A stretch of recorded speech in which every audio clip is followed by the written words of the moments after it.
We're live.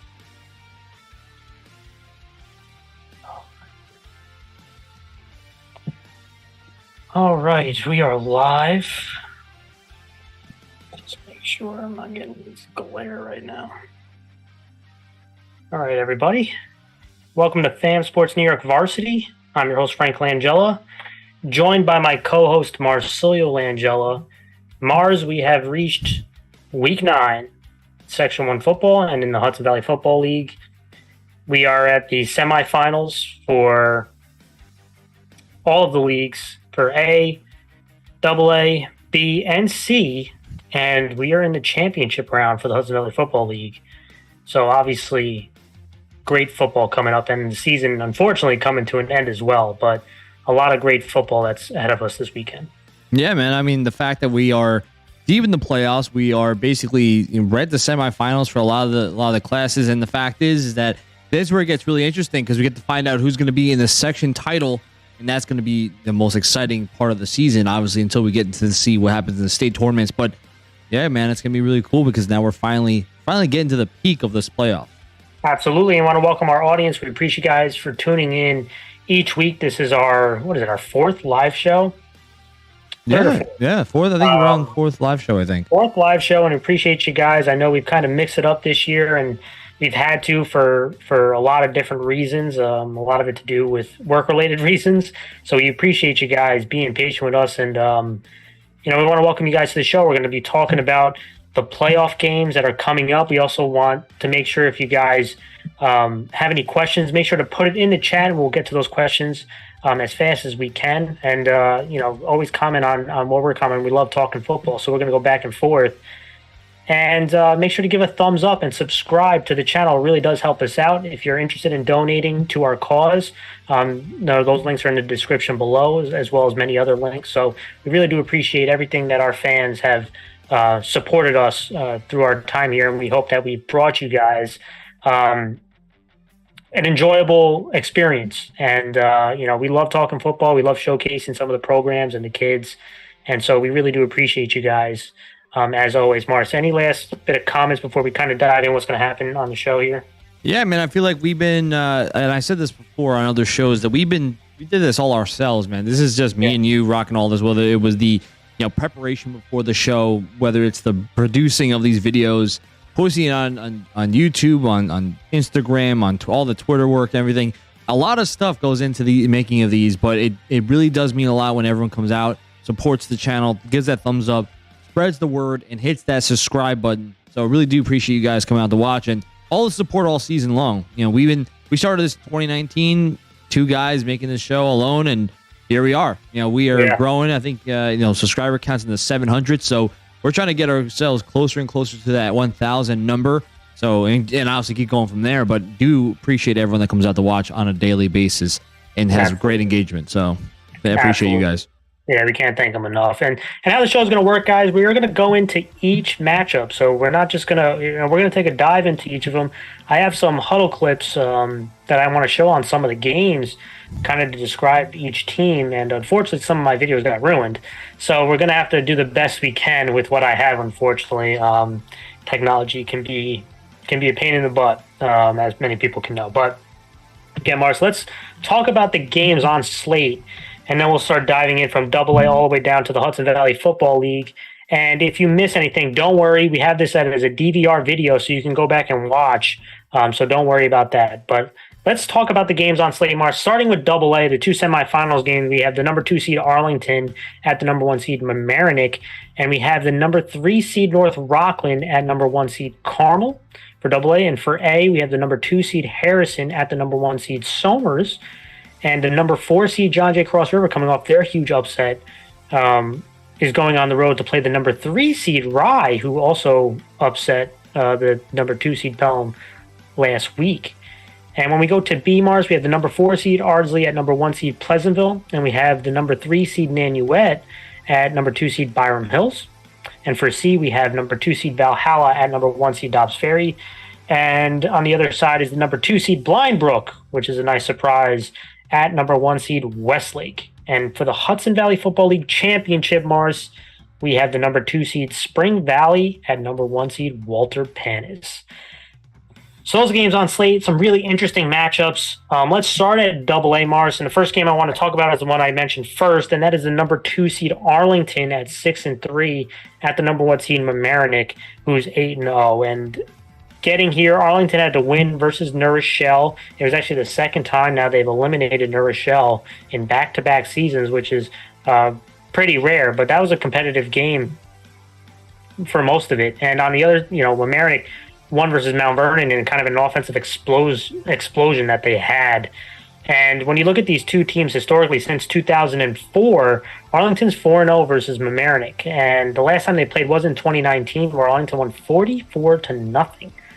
So they haven't played in a couple of years. Last time they played, Arlington gave them a beating. And when we talk about Arlington, Mars, they've now reached the semifinals for the 5th time in the last 6 years, which is a pretty good accomplishment for Arlington. And obviously before that, they were less consistent, right? So you kind of see that Arlington is now consistently getting to this point, and for a school and program that big, that's got to be the expectations that they have, right? And it's good to see that they're living up to those expectations, and a win here put them to back-to-back section title games, which I don't think they've ever done. So, that they have a big opportunity in front of them.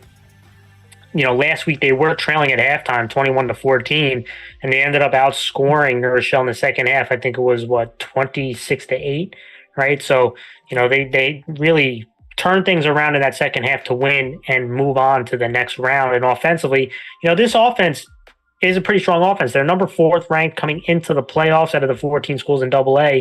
Last week, they rushed for 349 yards, Mars, on the ground. They've now rushed for, I think, over 250 yards in 4 straight games. So the rush attack has been really potent. And you saw last week, and they actually brought it out before last week, but it was really emphasized, was what they call their Admiral package, Mars, their Admiral formation, where they bring in, Colin Coverley's already out there, but they put him into the backfield with their tight end McGann, and they bring in a couple linemen, Smith, Segara, bringing in another Milanaski, and they just go super big, and they run the ball down your throat. And you know what? It's been a pretty effective formula over the last couple weeks. They can run the ball really well, and when you bring in kind of some extra linemen, and you run the ball with guys like Resigno, who can run like a running back, right? You add additional blockers, and it's hard to defend that, because how do you match up with that size, right? So that's a pretty potent formation that they bring out, and I'm anticipating to see even more of that this week, right? Arlington, they've kind of showed you what they are the last couple of weeks, and that is running the ball first, and running the ball often, and then the play action and RPO stuff coming after that, which I do think is a strong formula for them. And Resigno, last week, they only asked him to throw it 6 times, but he had 95 yards rushing, 2 touchdowns. Chaffee had 121 yards rushing, 2 touchdowns. Lynch, 132 yards and a touchdown, right? I mean, you have multiple 100-yard rushers last week. Resigno almost broke that 100-yard mark. And it's a lot of credit, again, to that offensive line. Now they're kind of bringing in more offensive linemen to create some movement with some of those heavy packages. And I think that's their formula. And then trying to hit some big plays to guys like Davenport and Robbie Jordan. Now, I think the run game is going to be so important this week, especially for Arlington, because you got to keep Mamaroneck's offense on the sideline. I mean, that's going to be something that's really, really important for them to do. So if they can control time of possession, run the ball as much as they can, and then some of the play action is going to open up. That's how Arlington, I think, can win this football game, is by controlling the ball. Defensively, again, this defense was number 7 out of 14. The second half, they only allowed 8 points. Now, they did give up a lot of big pass plays, especially in the first half, but they rebounded in the second half, and Davenport was a huge part of that. He had 2 fumble recoveries. He's one of their bigger playmakers, not just as a wide receiver, but also on the defensive end. Price has been very active as well as the defensive end spot, making plays for his team. He had a fumble recovery. Lavello also was very active defensively. He had 8 tackles. And Chaffee, again, two-way guy, plays at the linebacker spot. He was also active with 6 tackles as well. But how are they going to handle this Mamaroneck spread rush attack? You're going to see a lot of zone read. You're going to see a lot of power read concepts, and then the RPO action. So interested to see how Arlington attacks Mamaroneck, who's had a lot of success running the football. Do they bring in heavy stuff and go man coverage? Or do they rely on maybe some weaker boxes to try to take away the RPO and some of the deep pass action stuff and hope that they can tackle in space? Really interested to see how Arlington takes them. Mars, what are your thoughts on them? Yeah, I mean, when you look at Arlington, I think I do need to acknowledge the fact that Arlington, in, like you said, the past 6 years has been in the semifinals, last 5. And I think that, you have to give a lot of credit to this program that in the past, before that time, they really were inconsistent. Like you said, they really weren't hitting at that mark where they should have been, being one of the top size schools in AA. Your expectation is that you need to be up there. You need to be competitive, right? That's kind of the key thing. So Arlington has been doing that. And I think all around, it really relies on the offensive line. The rush attack has been really dominant the past few weeks. And like you said, last game, 349 yards rushing. And I really have to applaud the offensive line. They've been doing a very good job of just moving bodies, creating lanes for the multi-tiered rush attack that Arlington has. And Resigno, as much as he hasn't really been throwing the ball as much, he hasn't really had to. I think that's kind of the key thing. He can show that he can make some moves running the ball, and he's been doing so very effectively. So I think that's kind of the key thing. I think this offense, like you said before, needs to really establish the run, control the time possession, and really slow the game down, right? Yeah. This game doesn't need to be a high-scoring matchup. It just needs to be, you just need to win by 1 point, and that's as much as it needs to be. So if you can control the time possession, you can really run out the clock essentially once you get up, right? And then you can just try to slow it down. And I think that's what Arlington's going to try to do, especially when the defensive end, you're going to have to go up against Mamaroneck, who is a high-powered offense that can make big plays constantly. And the thing is going to really have to rely on the effectiveness of trying to condense these plays, try to bring that contain in, because of the fact that Mamaroneck's going to have these dual-threat, two-headed monster at quarterback and running back positions that can really just run the ball any way they want, right? So it's going to be a question of, can you contain this high-powered offense? So it's going to be very interesting to see if Arlington can stand up to that. Yeah, I mean, when you go to the other side, Mars, I mentioned about Mamaroneck. They came in with the number 2 offense in points scored into the playoffs. And I mentioned Arlington running the ball last week. Mamaroneck had 669 yards of offense last week, including 358 on the ground. I mean, that's unbelievable numbers, extremely explosive. And again, it starts with that two-headed monster in their quarterback in Cox, who was 15 of 22, extremely efficient. He had 311 yards passing and 5 touchdowns, also ran for 128 yards. So over 400 yards of total offense just from him. And Damari Hamilton, he rushed for 143 yards and 2 touchdowns, including 80 yards receiving and a touchdown reception as well. Those 2 guys, one of the probably most deadliest combinations in Section 1 when it comes to the quarterback running back combos. They have been really, really good. And again, doing a lot of power read with them, doing a lot of zone read with them puts a defense in conflict, because they need to try to load the box to slow down this rush attack. And when you get that, then it's going to be in some of those man-to-man coverage stuff. And that's when they can take advantage. But you have to also give Mars a lot of credit to this offensive line that has been really strong. I think one of the stronger units in AA. I think one of the top units in AA. All season long, and led by guys like Bennett and Conlon. I mean, those guys can move people, and they have some weapons on the outside that can make plays as well. Nico Obregon, he had a 50-yard touchdown reception. We know about Rhett Chambers, Mars, really another strong, reliable game from him. 8 catches, 156 yards, and 3 touchdowns last week.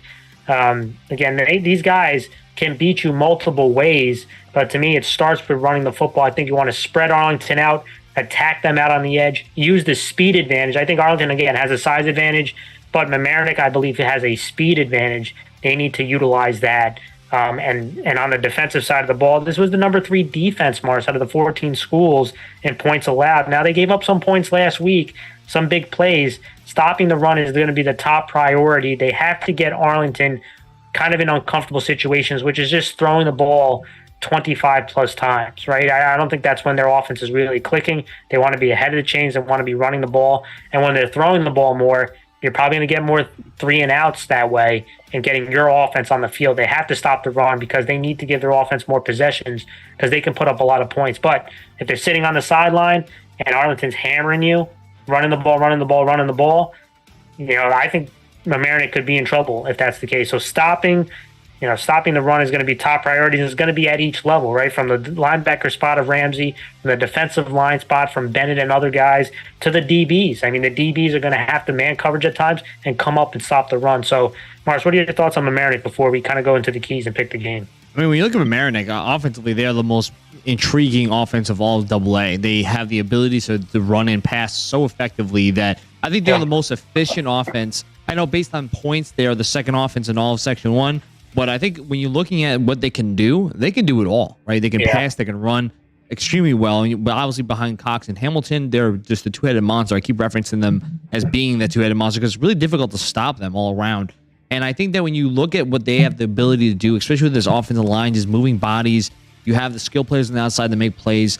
The options are endless. Spreading you out to run the ball, RPOs, just a play action. Like you can do a lot of different things with Mamaroneck, and that's why they're so difficult to stop. And I think that Arlington is going to have a really difficult time to really slow them down once they get going. That's why I think, like you said before, and I mentioned it too, you want Arlington to slow down the game and for their defense to really slow the game down to at least try to put Mamaroneck's offense on the sideline most of the game, because if they get on the field, it's going to be really difficult to stop them from scoring any type of points, right? It's going to be I guess the strategy here would be, can Arlington's defense slow them down enough to just run the clock out and try to get enough points to just take the lead and end the game? While Mamaroneck is saying, get us back on the field, let's force a turnover, let's force 3 and outs, get our offense on the field, and we know we can score points, right? I think that it's going to be a very interesting battle here. Yeah, and for me, the keys of this game is I'm looking to see, I think Mamaroneck's front has been really good, and we know Arlington, offensive line-wise, is a real strength to them, especially going into those heavy looks. How is Mamaroneck's defensive front seven going to handle the size of Arlington, right? I mean, that, to me, is a different test that Mamaroneck's faced all season. I know John Jay's had a pretty decent-sized front line, but this is another step up in fronts. And North Rockland also has a solid size as well. They scored 21 points versus them. They turned the ball over at times. So interested to see how Mamaroneck's defensive front seven versus that Arlington offensive line, especially when they go into those Admiral packages. When they go into those heavy sets, you're going to have to see some 7-8 man box, right? You're going to have to create a heavy box, and you're going to have to penetrate into the gaps, because if you line up straight up on them, they're going to move you, and that's the worst thing that can happen. My second key, Mars, is space. I think space is so important for Mamaroneck. They want to win the numbers is really what they call, where they want to outflank you with their when they spread you out. So if you're going to try to take away the wide receivers, okay, let's run the football with some zone read, with some power read. And if you try to load the box, okay, now we got to throw it to the outside and see if our receivers can beat you guys one-on-one. So space is so important. How Arlington plays in space versus Mamaroneck's spread is also another big key. Any thoughts on my keys, Mars, before we pick the game? Yeah, I just think when I'm looking at this matchup between the both of them, I think Arlington does have the size advantage. I just think Mamaroneck has the speed advantage. So it's going to be interesting to see, I guess, how Arlington will have to try to bottle up or contain this speed that Mamaroneck has on the outside as well as just in the backfield. So I really think the offensive line, defensive line, the front seven versus against Mamaroneck's offensive line is really what's going to be the big matchup for me, because of the fact that how powerful or how good of an offense Mamaroneck is. It's going to be about whoever wins the trenches, whoever can control the line of scrimmage is really going to win the game. Because if you just the other way around too on defense, Mamaroneck is going to have to try to make some plays to stop the run. Right? It's the same way. Trenches always win. Yeah.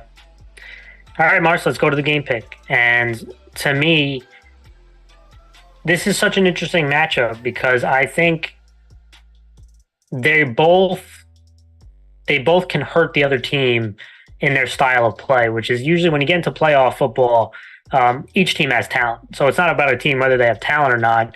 Matchups are a key thing in this one, and winning the trenches are a key thing. And I do think both these teams have a unique style to them that can hurt the other side. I think Arlington running with power and their ability to control time of possession can hurt Mamaroneck. I mean, Mamaroneck wants to get a lot of possessions. They want to put up a lot of points. They want to move fast. They want to play with tempo. And Arlington could slow the game down, right? And on the Mamaroneck side, I think they have a speed advantage where they're going to put Arlington in conflict to tackle in space. And can they defend the edge, which I do think Mamaroneck wants to attack with some of their power read stuff and some of their zone read and maybe some outside zone plays. So really interesting dynamic for me. But if I'm going to pick a winner, I'm going to go with Mamaroneck. It wouldn't surprise me if either team wins. Like if you would have told me Arlington's going to win, I wouldn't blame you, because I do think if they can control time possession, it will put Mamaroneck in a big bind. But I think Mamaroneck, they play strong enough defense that they will limit the rush attack to a point with Arlington. And I don't think Arlington is going to stop Mamaroneck enough. Unless Mamaroneck turns the ball over, which is always possible, I think they're going to need to. I think Mamaroneck is going to put up some points. This game will be close, but I think Mamaroneck wins in the end in a close one. Yeah, this was definitely a tough game because, like you said, it kind of seems like when you're looking at matchups all around, like they're kind of like the I guess you would say each team has a matchup that is a weakness of the other, right? I think that's my point. It's hard to say, but Arlington has the size advantage, which is Mamaroneck's biggest weakness, right? Then Mamaroneck has a speed advantage, which is Arlington's biggest weakness. So it's like they both have something that each other can't really handle as well, and the key is going to be which team can handle or master their weakness better than the other team, right? And I'm going to go with Mamaroneck. I think Mamaroneck has the ability that, hey, if we need to stack the box to slow down this power running scheme, this admiral offense that Arlington's going to bring in, they can, right? I think they have the ability, the speed, the aggressiveness to stop it or slow it down enough to force Arlington to have to throw the ball more often. And that's when you can put them in third and longs, it's tougher to really make a big play. And all of a sudden, if Mamaroneck gets on the field, I just think that they have such a high-powered offense that they could score at will at times. And I think Mamaroneck's going to win this game. It's going to be a close game, but I think Mamaroneck's going to win. All right. Let's go to the next game, next AA game, Mars. So number 3 seed North Rockland, who's 5-4, is at the number 1 seed Carmel, who's 8-0. And North Rockland, they won at John J. East Fishkill in overtime. They had to stop a 2-point conversion to win in a very dramatic fashion. Carmel won versus Scarsdale in a shutout. Now, this is a rematch from 2 weeks ago. I mean, these teams just literally played each other not that long ago, where Carmel won 28-7 at North Rockland, but it was 14-7 at halftime. It was a close game for pretty much most of the game. And let's start with North Rockland. They won 21-20 in overtime last week, had to make that huge 2-point stop, like I mentioned, to get to the semifinals. And I got to say, for Coach Hickey in his first season to get to the semifinals, huge road victory at John J. East Fishkill, and they have been a really impressive road team. I think, 4-0 on the road? I mean, I think it's a pretty good accomplishment. I got to say, you got to give kudos to the coaching staff, to the kids there, that I think North Rockland, this has been a nice season for them so far. And, looking at them offensively, they're going to give you a bunch of different mixed formations. They'll give you some 20 personnel, which is some 2-back sets with no tight ends. They'll go some tight end with some trips. You'll see some 2x2. But what North Rockland really likes to do, they like to give you a lot of motions. They like to give you some shifts.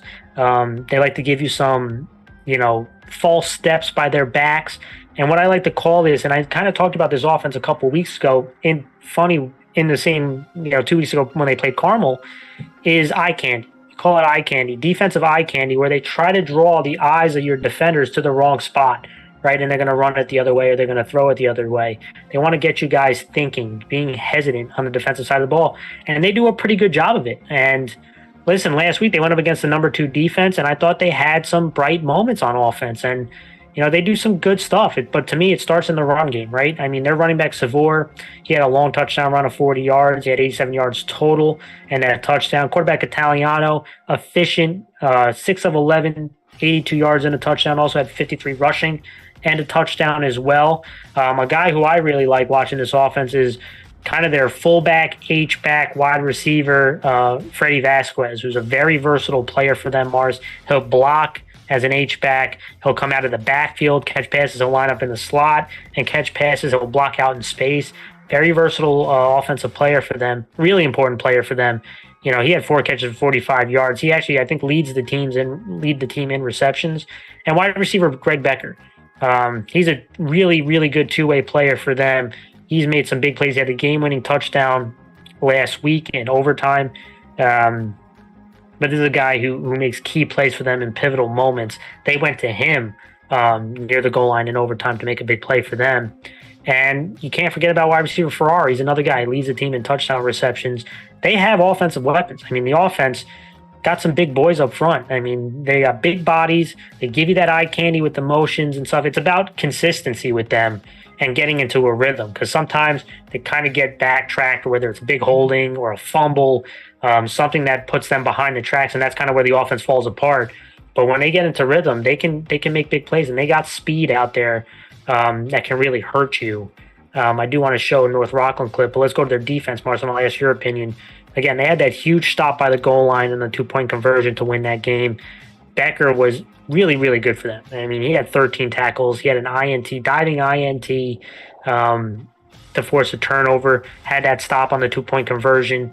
I think he was the first guy there coming from the safety spot. Vate had 17 tackles.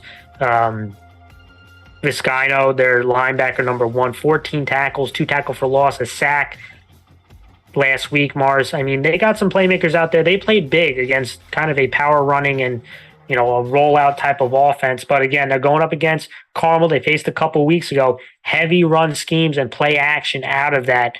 How are they going to, again, play the run? They did a pretty good job in the first half of that, although Carmel did have a lot of penalties in that game. But you saw some 5-man fronts. You saw them coming off the edge to try to create some negative plays. And what they did is when they get Carmel behind the chains, now they have to throw the ball more than they want to. They had 2 INTs, Mars, against Carmel a couple weeks ago. So that's got to be their formula. They want to get Carmel behind the chains, because when Carmel's ahead of the chains, that's when, again, they can just wear on you. But if you can get them on a negative play, force them to pass the ball more than they want to, that's when opportunities open up for you. And so I do think that is the game plan. I'm expecting to see a lot of 5-man front, expecting to see some stunting as well, as long as they don't get outflanked. Interested to see how North Rockland plays this, Mars. What are your thoughts on them? Yeah, North Rockland, I give them a lot of credit. I know that I think we both picked John Jay in that game. We both, obviously they fooled us. I mean, they played hard and they played a battle all game long, and they came up in the end as the victor because of the I guess the heart and just dedication there. And they really played against a very good team in John Jay's Fishkill and walked away victorious. And like you said, they just play better on the road. And guess what? They're playing at Carmel, so that they almost feel they're even more motivated to show out. And I think when you look at this offense, they have a lot of weapons here that can make big plays, like obviously Savor and Italiano and Vasquez, like these guys who can make plays for you. And on top of that, the offensive line's big and they can move people around. And when you're going up against, like they showed, against John Jay's Fishkill, who was also a very big front, right? They were moving them, right? And I think that's kind of something that's impressive to see. They have guys that can make plays out in space, and they do have a lot of speed. So they have the ability to make big plays when they get out in the open. And that's what they're going to try to do. Get to the outside, try to get Carmel to have a good one-on-one tackle out in space. And then they're going to try to bet that they can say that there's guys can beat them. And defensively, as you already know, Carmel's going to try to run the ball, right? So the key thing is going to be about the front seven, about whether or not they can slow down this Carmel rush offense. Because if Carmel starts getting on the roll, they can hit the play actions. They can hit they can hit a lot of the different things, because the run is going to establish everything else. So they're going to have to stack the box and really try to force negative plays and make Carmel have to throw the ball in like 3rd and 8, 3rd and 9 scenarios. It really will be more difficult for Carmel to capitalize on that. So that's going to be their goal: force negative plays, force them to have to go into pass, and hopefully they can get a turnover from guys like Becker, make big plays for them on the defensive end. Yeah, no, absolutely. And Mars, I'm actually going to share my screen, and hopefully this works for me, guys. I know doing a little bit of technical difficulties, but I want to show a little bit of North Rockland offense. I showed it a couple weeks ago, but kind of wanted to show the audience again of kind of the big playmakers, especially from last week, making plays for them. And let me know when I can share my screen. Yep, you are good. Okay, let's try this out, guys. All right. And again, I know, let's hope that this runs pretty smooth, but this is North Rockland, right? And they come out again, multiple different formations. This time we got trips, and they love to utilize kind of their 3-headed monster, I like to call, when you have Becker, when you have Vasquez, when you have Savor, again, all out in the field right here. You got Becker in one wide receiver. You have their running back, again, very versatile guy as the number 3 receiver here. They want to throw the football. And the route combination, again, kind of a post wheel and a corner route, right? And I think this wheel is supposed to be a quick one. So if it's not there, I think he's going to stop running and you got a corner route from the number 3 spot, and I think they're manned up right here, right? Safety is going to be on this guy, and they're rolling to this side, right? They're rolling to the trips. That back is going to try to seal a defender to make sure he doesn't get out there. And you see, he's got the edge right here. Linebacker's coming up.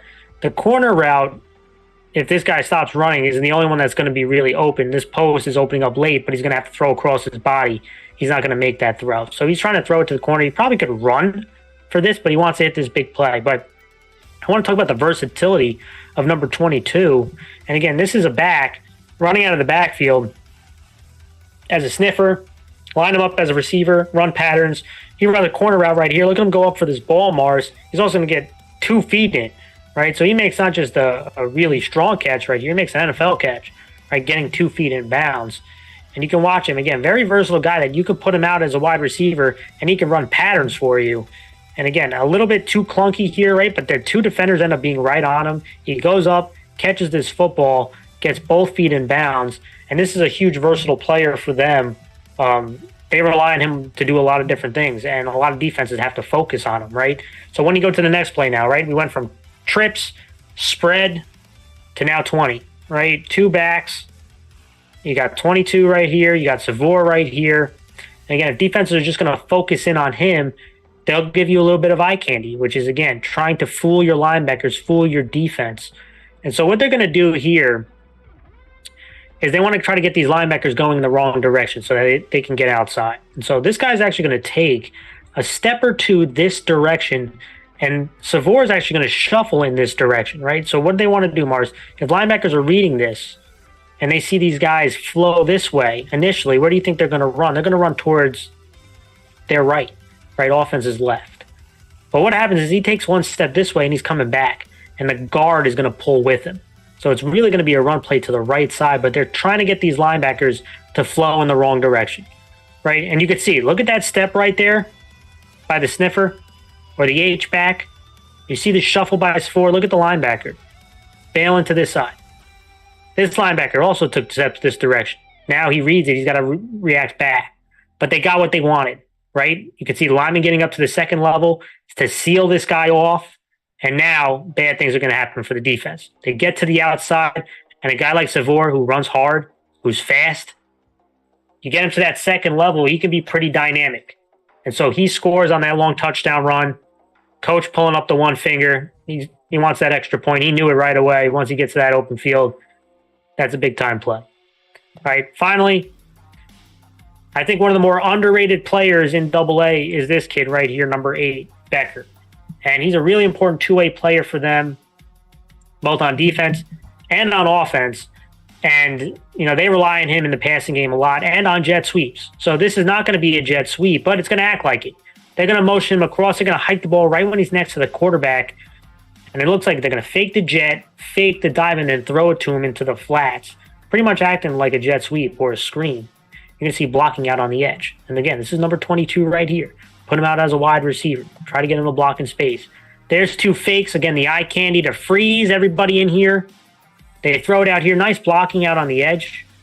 You give him this kind of space, Greg Becker. He's got speed, right? And you saw this. This is the same play they ran in overtime to win the football game, right? So, again, you can see how they utilize different motions, different formations. They're going to get their playmakers in space. Some really cool stuff that North Rockland does. And again, that's kind of the eye candy that I was talking about with them. Let's go to Carmel, Mars. Again, they're playing at Carmel. A win for Carmel would mean that they reach the section title now, I think 3 out of the last 4 seasons, including back-to-back years. Now, I don't know how many people are familiar with AA, but that's pretty rare. I mean, outside New Rochelle, that's pretty rare company if they can win here to do what they're doing, right? So, again, not many teams do that. I know North Rockland a few years back went to back-to-back titles. I know East Fishkill at one point, whether they were back-to-back or 2 out of the last 3 years, they went to the section title. But not many teams do 3 out of 4 if they can win this game, except a team like New Rochelle. So Carmel has an opportunity to kind of be a bit historic for their program coming into this game.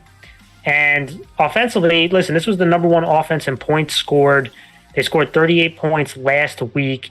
This is obviously a run-heavy offense that relies on the physicality of their offensive line and their backs to make plays.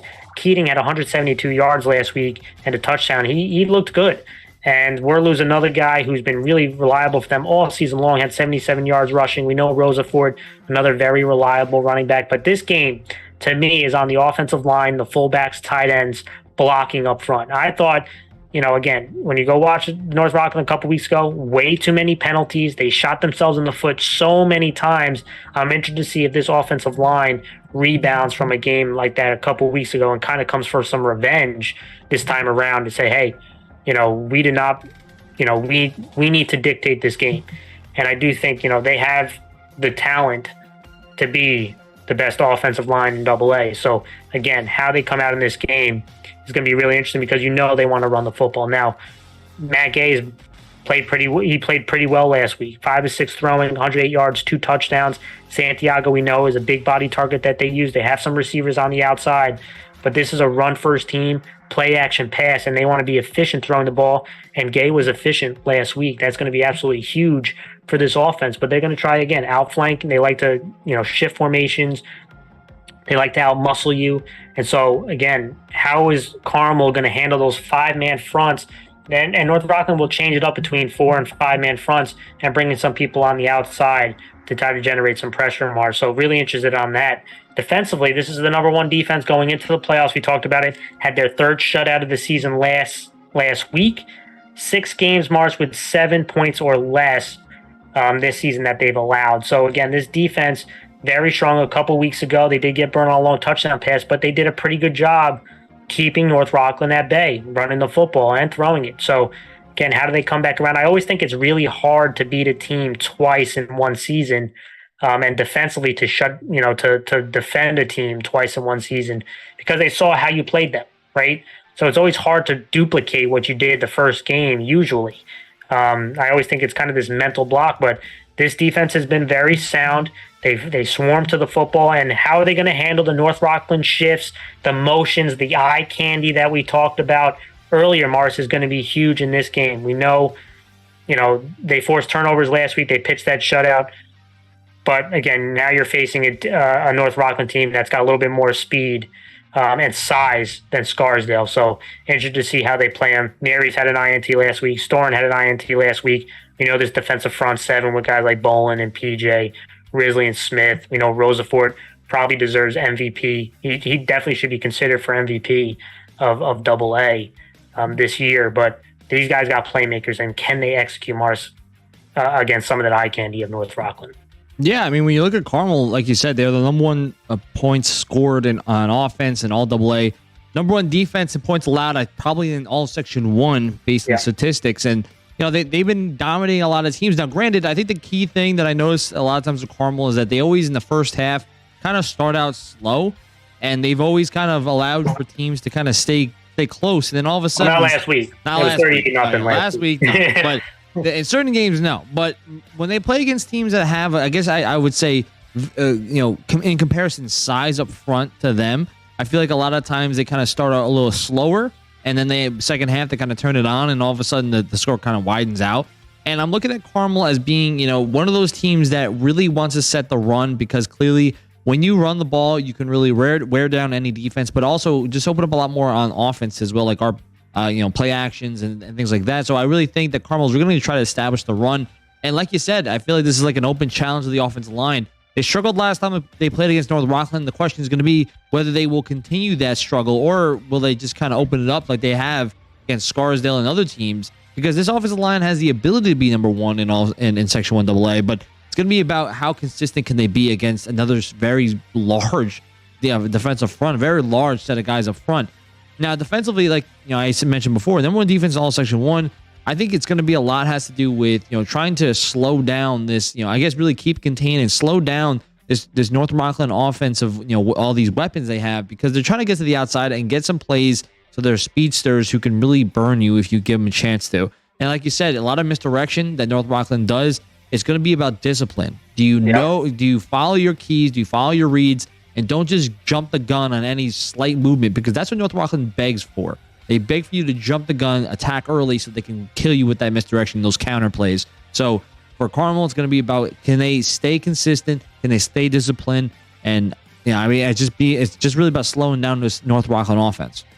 Yeah, no, absolutely. And my keys to the game are, number one is penalties. I think penalties are a huge factor in this game. Which team can be disciplined, avoid the penalties? 2 weeks ago, Carmel really struggled with penalties against North Rockland.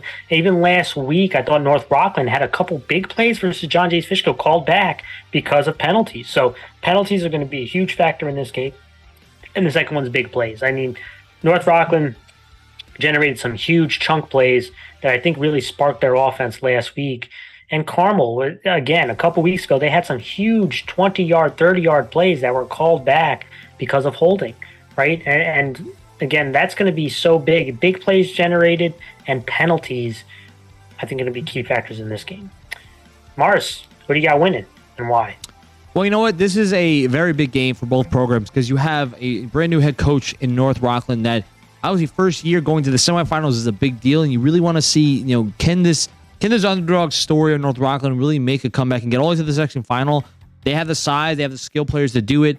The question is going to be whether they can move the ball on this high-powered defense and really try to slow down this rush offense that Carmel has just been developing this entire season. And for Carmel, this is also historic, right? It's do you return to the section final where not many teams can do what this is, going back-to-back and then going 3 of the last 4 to the section final. That's even more impressive. Like you said, those are like New Rochelle under a Coach Lorenzo type of number that you're seeing. So the question is going to be which team will step up and play big and really own the trenches. And I think Carmel's going to be the one that does it. I think Carmel's going to have a bigger play this time than they did last time against North Rockland. I think there's going to be a lot less mistakes, a lot less issues on the penalties, and I think the offensive line of Carmel is going to take this as a personal challenge.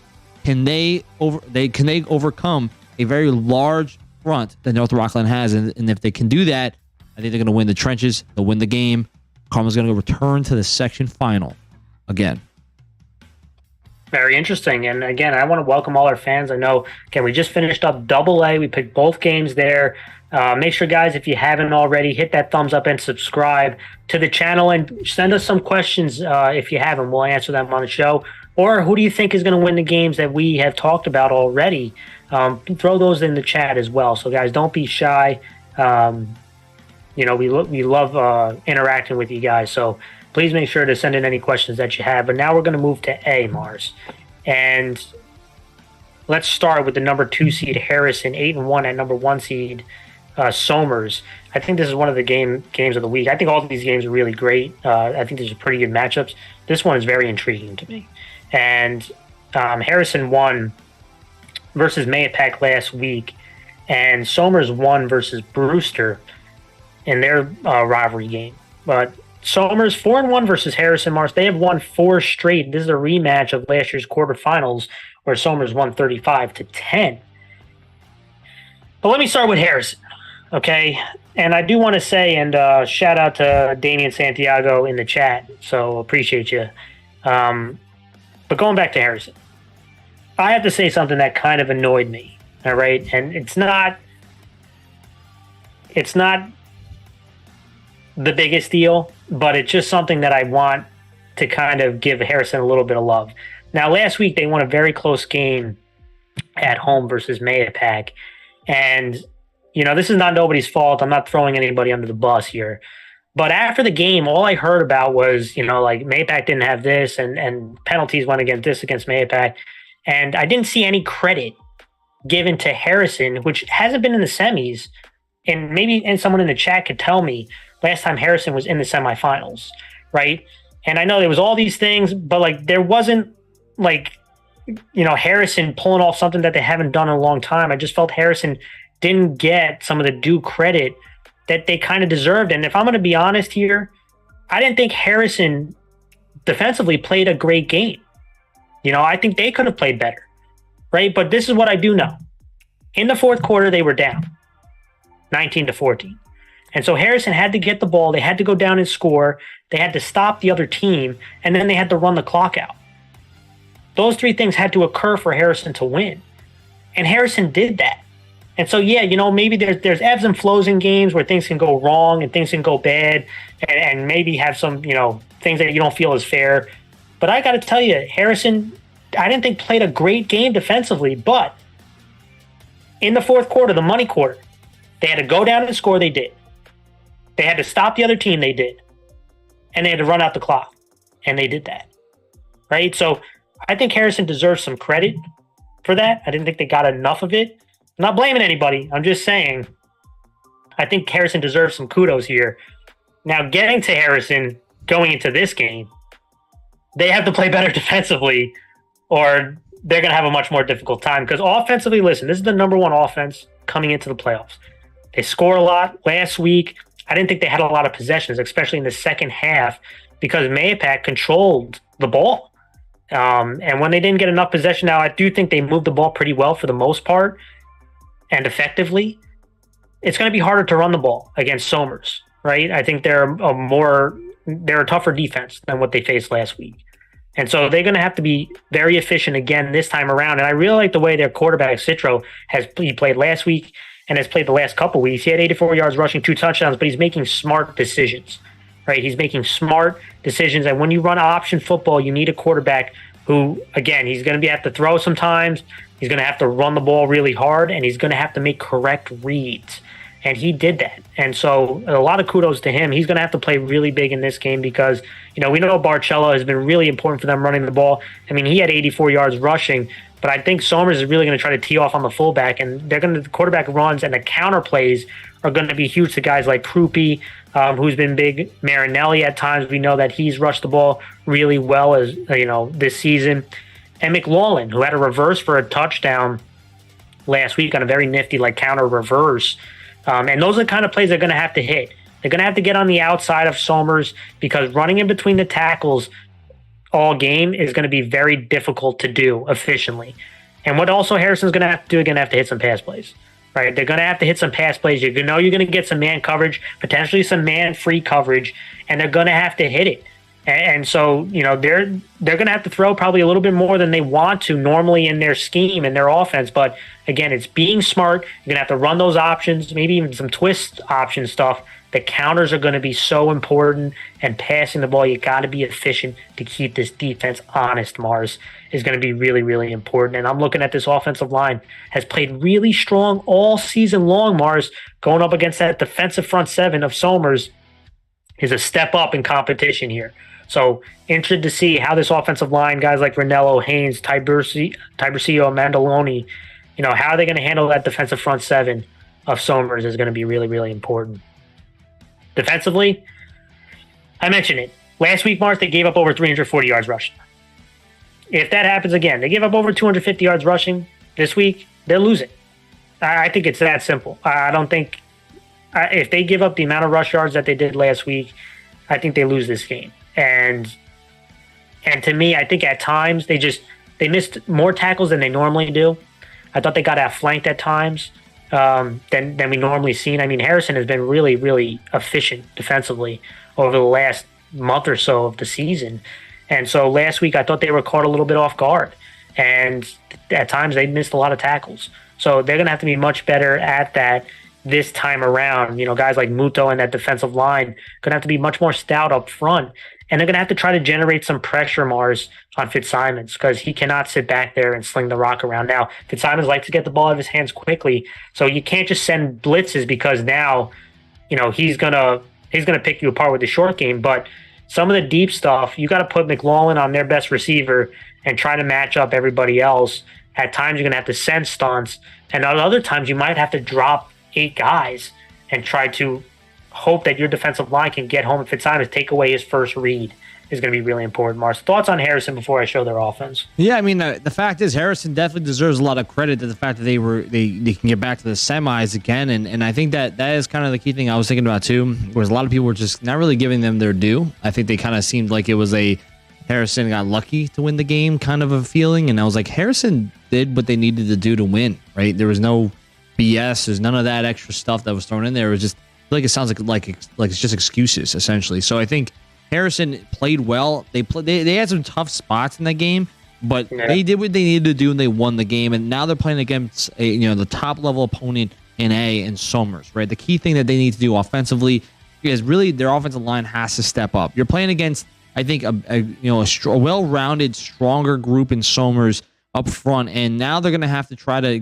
get to the outside, break that contain, and really try to own up front, especially when it comes to like the way that that Harrison has that option style of offense. Really try to get the misdirection and try to get a lot more of those, like you said, the quarterback runs and counters going, because that's going to be really where you can try to hurt Somers, because they're going to, like you said, they're most likely going to take out the fullback out of the game, and now it's going to be up to whether the quarterback and the H-backs can really come out and have a game, right? And I think the interesting thing will be, like you said, when Harrison passes, will they be able to pass effectively? And I think Somers might play a lot of man coverage this game because they're going to try to bail out and just stop the run. And if they do man, then Harrison's going to have to capitalize on that. And defensively, they have to play a lot better, right? You gave up like what was it, 340 yards rushing last game? You can't even come near that. You have to lower that number and really keep this to be a close game. Force Somers have to throw the ball. I mean, obviously, if Matthew Simons can sling it, and like you said, you're going to mix up your defensive looks, make it so that you have a good mixture between rush and stunts, as well as some secondary coverages, especially on third downs, right? So it's going to be interesting to see what Harrison does, but it's going to be an interesting game all around. Yeah, absolutely. And before we get to Somers, I do want to show kind of this Harrison offense. And the big thing also, Mars, talking about their defense, is getting their offense more possessions, right? I mean, this has been a very high-powered offense that can also control the clock. So you want to try to get them extra possessions so that they control the clock and keep Somers' offense on the sideline, which is going to be really big. All right, let me show Harrison's offense. And again, I really liked some of the things I saw. I mean, this is the game from last week, and Harrison will attack you. I mentioned the option where they'll give you fullback dives, fullback option, different type of fullback runs, and then you'll get some quarterback design runs on some of the freeze option concepts that they have, or triple option concepts. But they also have the counter plays to the halfbacks. These halfbacks are really important. They have to be blockers. They have to get those counter plays, and then they'll throw in some wrinkles or get some of these outside guys involved, especially McLaughlin, one of the most explosive players in this section. So let's just talk about this. Listen, 3rd and 5 or 3rd and 4, this is kind of the in-between. Is it a run? Could they pass the ball? But you see 2 slots right here, 2 receivers. This is going to be a freeze option play, right? And those that know kind of the freeze option type play, could be a fullback run or a quarterback run, and then they're reading this defensive lineman right here. And so when he hikes the ball, they're going to attack this gap, and if he squeezes down on the fullback, quarterback will pull. Now this guy right here is going to come inside this tackle block and block at the second level. Now Harrison had a bit of a mix-up on this play side linebacker right here, right? But this is what I like, the good decisions where they start, right? First, a real long ride, right? You don't want this to be a short fake because you don't want these guys to be able to slip off this read and make the tackle, right? So you could tell this is a nice long ride right here. Look at this defensive lineman close, right? So you can see nice kick out block right here. They're getting a block at the second level.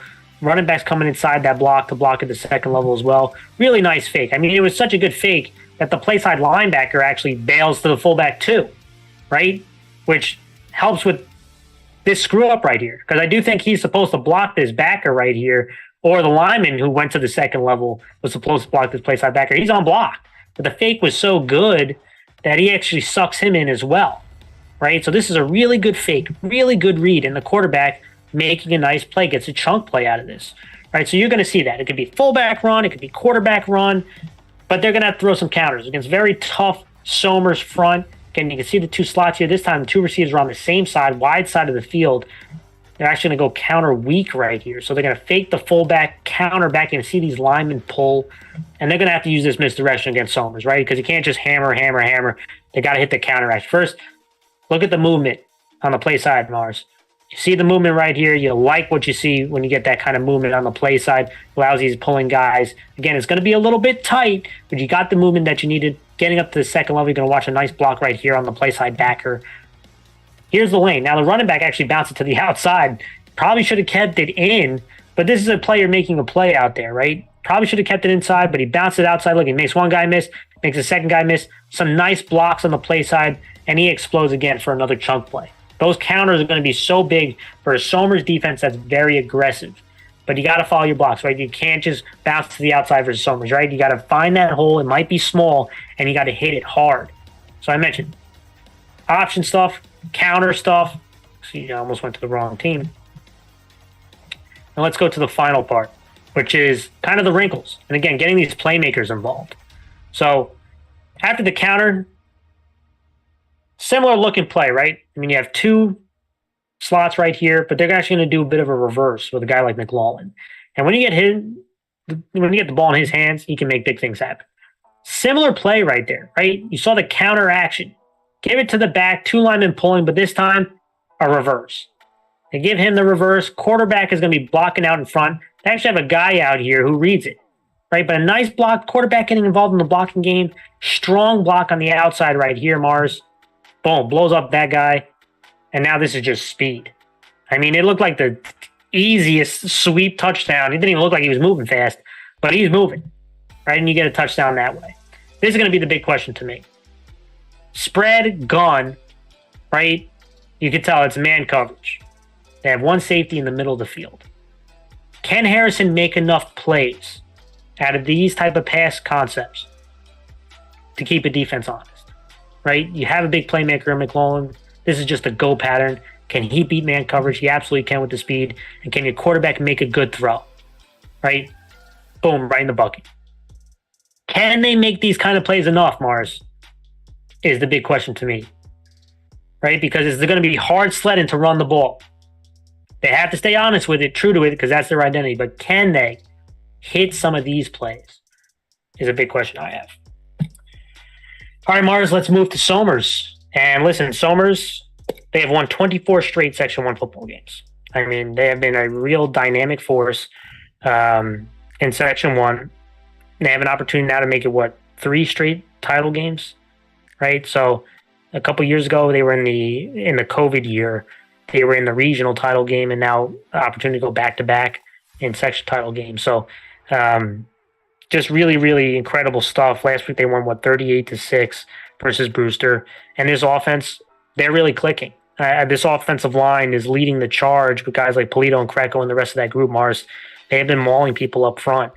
And I think that's when you look at the scorecard from last week and you see Maybach rushing for over 340 yards, Somers got to be thinking to themselves, let me test to see if this run defense is going to step up this week and run behind our offensive line and see if we can run the ball with guys like Savino at 61 yards. Kelly's been a guy who's kind of been getting a bigger and bigger role running the football. And I would imagine they're going to try to test the run defense of Harrison coming into this week. Now, one of the guys who's kind of had such a strong year that isn't talked about enough is their quarterback, Matt Fitzsimons. I mean, he's been on an absolute tear these last few weeks, Mars. 13 of 17 last week, 206 yards, 3 touchdowns, also 46 yards rushing in the touchdown. Just so efficient. He's been so decisive. He's made some big throws in some big moments. He has had a very, very strong year. Also, in my opinion, consideration for MVP and A. Just a really, really strong year. Ravi Das, another guy, only had 2 receptions, but 48 yards and a touchdown. Such a big play threat. I really do think he needs 8 to 10 touches a game because he's just so fast. He's one of the fastest kids in the class, him on the outside. But Tyler Ostrander, he had a strong day. 5 receptions, 85 yards, 2 touchdowns last week. We know Max Sullivan is another guy who makes big plays for this offense, Mars. Listen, if that offensive line can control what they've been doing the last few weeks, this offense is going to put up some points. But again, interested to see how Harrison comes out and plays kind of Somers, who can beat you multiple ways. Now, throwing the ball is kind of where they generate their biggest plays, and especially and then some outside runs. But I do think Somers can go into some. We're going to run downhill and we're going to run to the outside at times with Ravi Das and with Savino, and they can find some success. I mean, Harrison got beat sometimes to the outside. So interested to see how Somers attacks his offensive. Defensively, number 1 defense in A, Mars, and it's led by their linebacker, Luke Kennedy, who's had a strong year. But this defensive front 7, guys like Cole, Kreco, Polito, Luke Kennedy handling the option. So knowing your roles, who's got to attack the fullback, who's got to attack the quarterback, and who's got to attack the pitchman or the halfbacks. So the secondary is going to have to be involved here in the run game and be very involved. And they got to stay to their keys. Now the question is, they go into man coverage. Who plays man coverage on McLaughlin? Because he is one of the more explosive players. So interested to see how Somers does. I do think they go into man coverage get some heavy boxes and forcing Harrison to try to beat you throwing the football. If they don't over pursue and get hit with some of those counters, I think they're going to make life a little bit difficult running the ball. Mars, thoughts on Somers?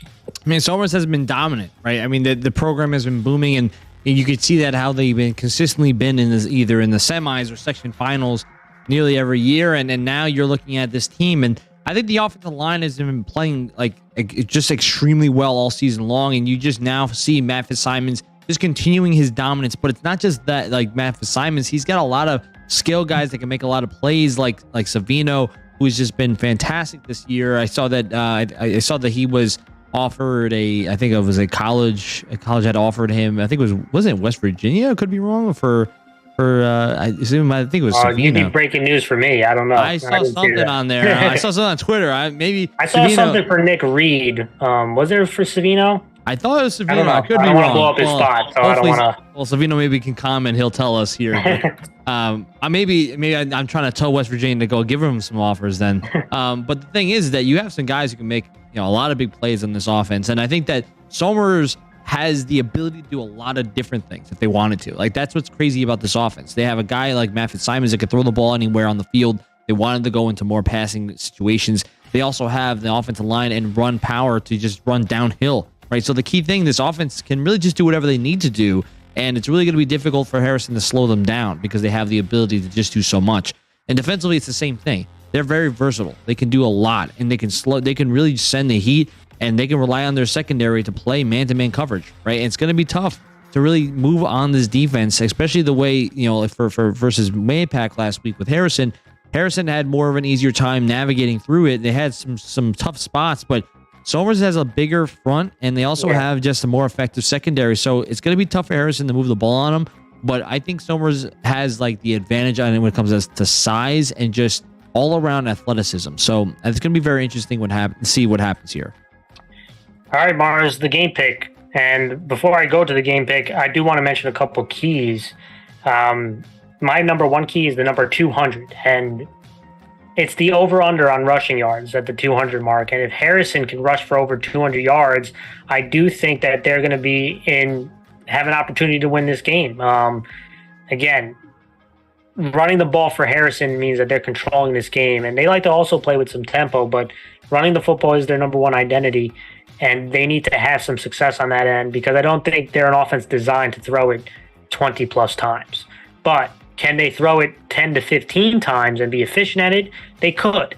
But that means they got to be running the ball. And this offensive line really needs to step up against a really tough front seven, and they got to be able to run the ball. And on the other end, it's Somers. If Harrison has less than 200 yards rushing, I think Somers is in pretty darn good shape defensively. So number 200, keep an eye on that number. And pressure is the other one. Somers can bring pressure, and they can generate pressure with four-man front. They can generate pressure bringing blitzers. And if they generate pressure, that's when they force a lot of turnovers. And so look for Somers to be pretty aggressive defensively, even with run blitzes. It not always means that it's a pass blitz, right? It could be a run blitzes to try to generate negative plays and put them behind the chains. So pressure and the number 200 marks are my two keys. And my game pick, listen, I really like this Harrison team. I think they're a tough, gritty football team. I think they didn't play their best game last week, but they made the plays that they needed to at the right times. Now, this time around, defense is going to have to play a lot better because I think Somers will take advantage of some of those open gaps, especially towards off tackle and outside, that Harrison might not recover from. So it's going to be really important for Harrison to get off to a fast start and to rally to the ball and tackle better than they did last week. But beating Somers in Somers is too tough a task. And I'm going to go with Somers. I think, again, number one defense, and this offense has really been humming. And how they've played up front, to me, is really important for Somers. And so, to me, they're just clicking right now with that strong defense that's been strong pretty much the whole season. I'm going with Somers. This is definitely a tough pick. I think when you're looking at both these teams, I think they both have a lot of good things. They had a lot of momentum going into this playoffs, and obviously last week they both had good wins overall. And I think I really like this Harrison team, especially all around, that they can move the ball very effectively. Number one offense in A, And defensively, they've been playing tough, but they do need to limit the big mistakes like they did against Mampact. They let a lot of rush yards in order to even keep this game close. And I know that the Somers has a really good front. When I'm looking at Somers, man, you have all these weapons. You have the strong offensive line that's just been dominant all season long. And I was right. Luke Savino did get offered a look from West Virginia. So, congratulations. Yeah, that's awesome, man. But I will say that I do agree with you. I think Somers is going to win because of the home field advantage. I think everything's going well. They also can make history, just keep returning to the Section 1 championship yet again. And I think that they basically are just going to ride on the offensive line to really move bodies around and get their guys into space. I think the tough thing here is that they can do a lot more offensively. And, it's really tough for Harrison's defense to slow down, not only just slow down the run, but then try to slow down the pass, because Somers just has the ability to just do both very well. So I think Somers is going to win here, and I think they're going to return to the Section 1 championship. Man, we are agreeing. I think we've agreed on every pick. All right, let's keep it going, man. Let's go to the other A matchup. John Jay Cross River, the 4 seed, at number 3 seed Rye. And boy, I think John Jay Cross River had probably the upset of the week, Mars, winning at Clarkstown South. Rye won at Pelham. And these two teams, are pretty competitive. John Jay Cross River is actually 4-2 versus Rye since 2004. Rye won last year 28-6, though. And this is also a rematch of the quarterfinals.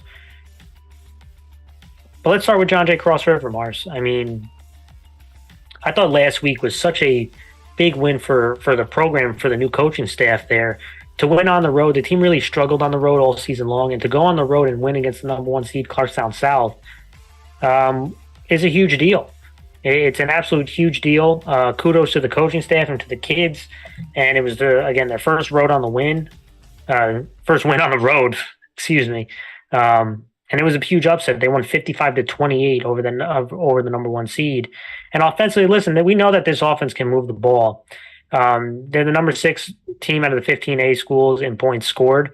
They've now had 3 straight games of scoring over 34 points. And this offense last week, Mars, 691 yards of offense. I mean, just really explosive offensively. And the two big issues that I've seen with this offense at times is whether this offensive line can hold up and turnovers. And you know what? They both held up last week. Offensive line stood strong. They deserve a lot of credit. Their running back, Shapiro, or we can call him AKA Goku, he keeps going Super Saiyan. And I think he reached Super Saiyan level 3 last week because 286 yards rushing, Mars, and 3 touchdowns. Also had, over 20 yards receiving. So he had over 300 yards of total offense. Also had a receiving touchdown. He has been absolutely sensational for this offense. And kind of the real bell cow, getting 30-plus touches and being very efficient. And he's just been really, really strong for this group. And he's not alone. Obviously, quarterback Galea, he was 20-35, 375 yards, 5 touchdowns. But the big thing, Mars, no interceptions. So that was huge. Very, big-time plays, but not making crucial mistakes. And this group has skill guys, Mars, multiple skill guys. We know Zach Anino, he had a $157 receiving and a touchdown. DiChiara, you can tell, is getting more and more comfortable, Mars. 153 yards receiving and 3 touchdowns last week. I mean, when they're healthy, these guys have the skill guys to compete with anybody. Luka Duva also made a couple big plays for them with 2 catches and 40 yards. They have multiple guys, too. I mean, they have Savastano, Mendes. They have multiple guys who can make plays for you. And this offense is truly deadly when they protect the football, and this offensive line holds up like it did last week. And this is another group that they'll go into some spread. They'll give you kind of that eye candy, misdirection, try to get your eyes in the wrong direction. But they want to get their skill guys out on the edge, Mars, because they believe they can win one-on-one matchups. And for the most part, they absolutely can.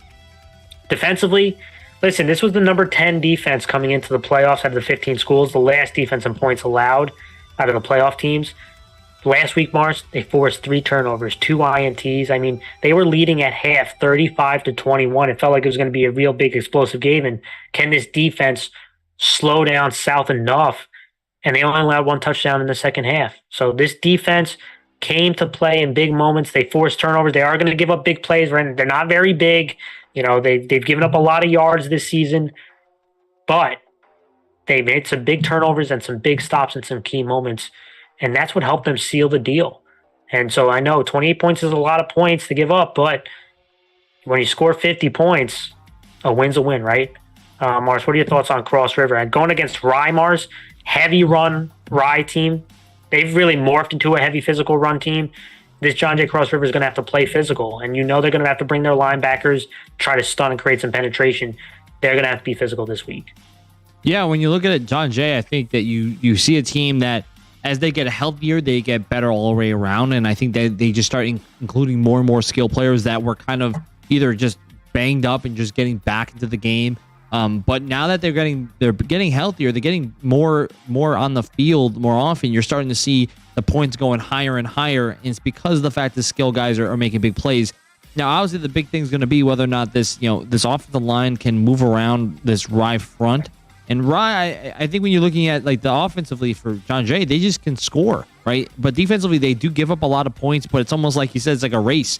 How much can you score in a time of a game, right? And defensively, can you just hold up, right? Can you be the bend but don't break? And if you do break, try to at least slow them down on the next turn, because this offense seems like they could just score at will a lot of times. It's really the defense is just kind of like the way they need to win is try to force turnovers to try to get the ball back to your offense. And like they saw it last game, forced 3 turnovers, they got the ball back, and all of a sudden their offense is just going up on points. Now, the question is going to be whether they could do this against Rye. And like you said, it's going to be about how physical they play, how tough they play. I think that's going to be the big question about this defense and just John Jay all around, because you got guys like Shapiro, DiChiara. These guys can make a lot of plays for you, right? We've been itching to see DiChiara go Super Saiyan as well. And now what? We're going to get a Goku Vegeta duo here that's going to go all out. If you don't know who those guys are, that means they can go crazy and score some points, man. If they don't know who they are, that really makes me feel old, dude. They don't know who they are, but hopefully they do. We got a question, Mars. This one's, I think, sent for you, but I am going to go into John Jay Cross River's offense real quick and talk about Shapiro, a.k.a. Goku. But we have a question from John Spicer. Chances of Ryeneck sneaking into the playoffs this late, rolling with Mars. Well, I have some bad news, Ryeneck. Listen, I think Ryeneck really did improve as the seasons go along. I just say that, I just kind of mess around. But unfortunately, you're going to have to watch like I watch, which is from the sidelines. So, unfortunately, you can't. I know Mars. Listen, I would pick you. I'd pick you guys in a game, but you guys, unfortunately, you're not playing in the playoffs right now. But I would pick you in the game if I had the chance to. So I'll roll. I'll roll Ryeneck. Let's end this love fest. All right, let's get to. Let me share my screen. I'm going to talk about John Jay Cross River. And again, this offense is another one they like to hit you spread. They'll come in some 20 personnel, and they want to give you kind of this eye candy misdirection to get their playmakers out on the edge. They know their offensive line is not very big, but these are kids that can move. And when they play with some with toughness and physicality, they did a good job last week. When we watched the game, you got to give them a lot of credit. And so this is kind of an example right here. It all starts with this kid, number 5, Shapiro. Dynamic runner, right? He's not a tall guy. He's not a 6'1", 6'2" guy. But, man, he can run. He runs like a bigger guy. And he's also explosive. So this is the play right here. They're motioning this guy right here. They're actually going to bring him across to kind of block. You're going to pull a guard. You're going to see some down blocks. And you're going to see number 4 cross to try to create this misdirection, to mess with these linebackers, just delay them long enough that these linemen can get to where they need to get to. And when you watch this play develop, that's exactly what they do. You can see a lot of this misdirection stuff right here. You got a nice down block here, but some penetration, right? Nice block here. You see a block coming right here.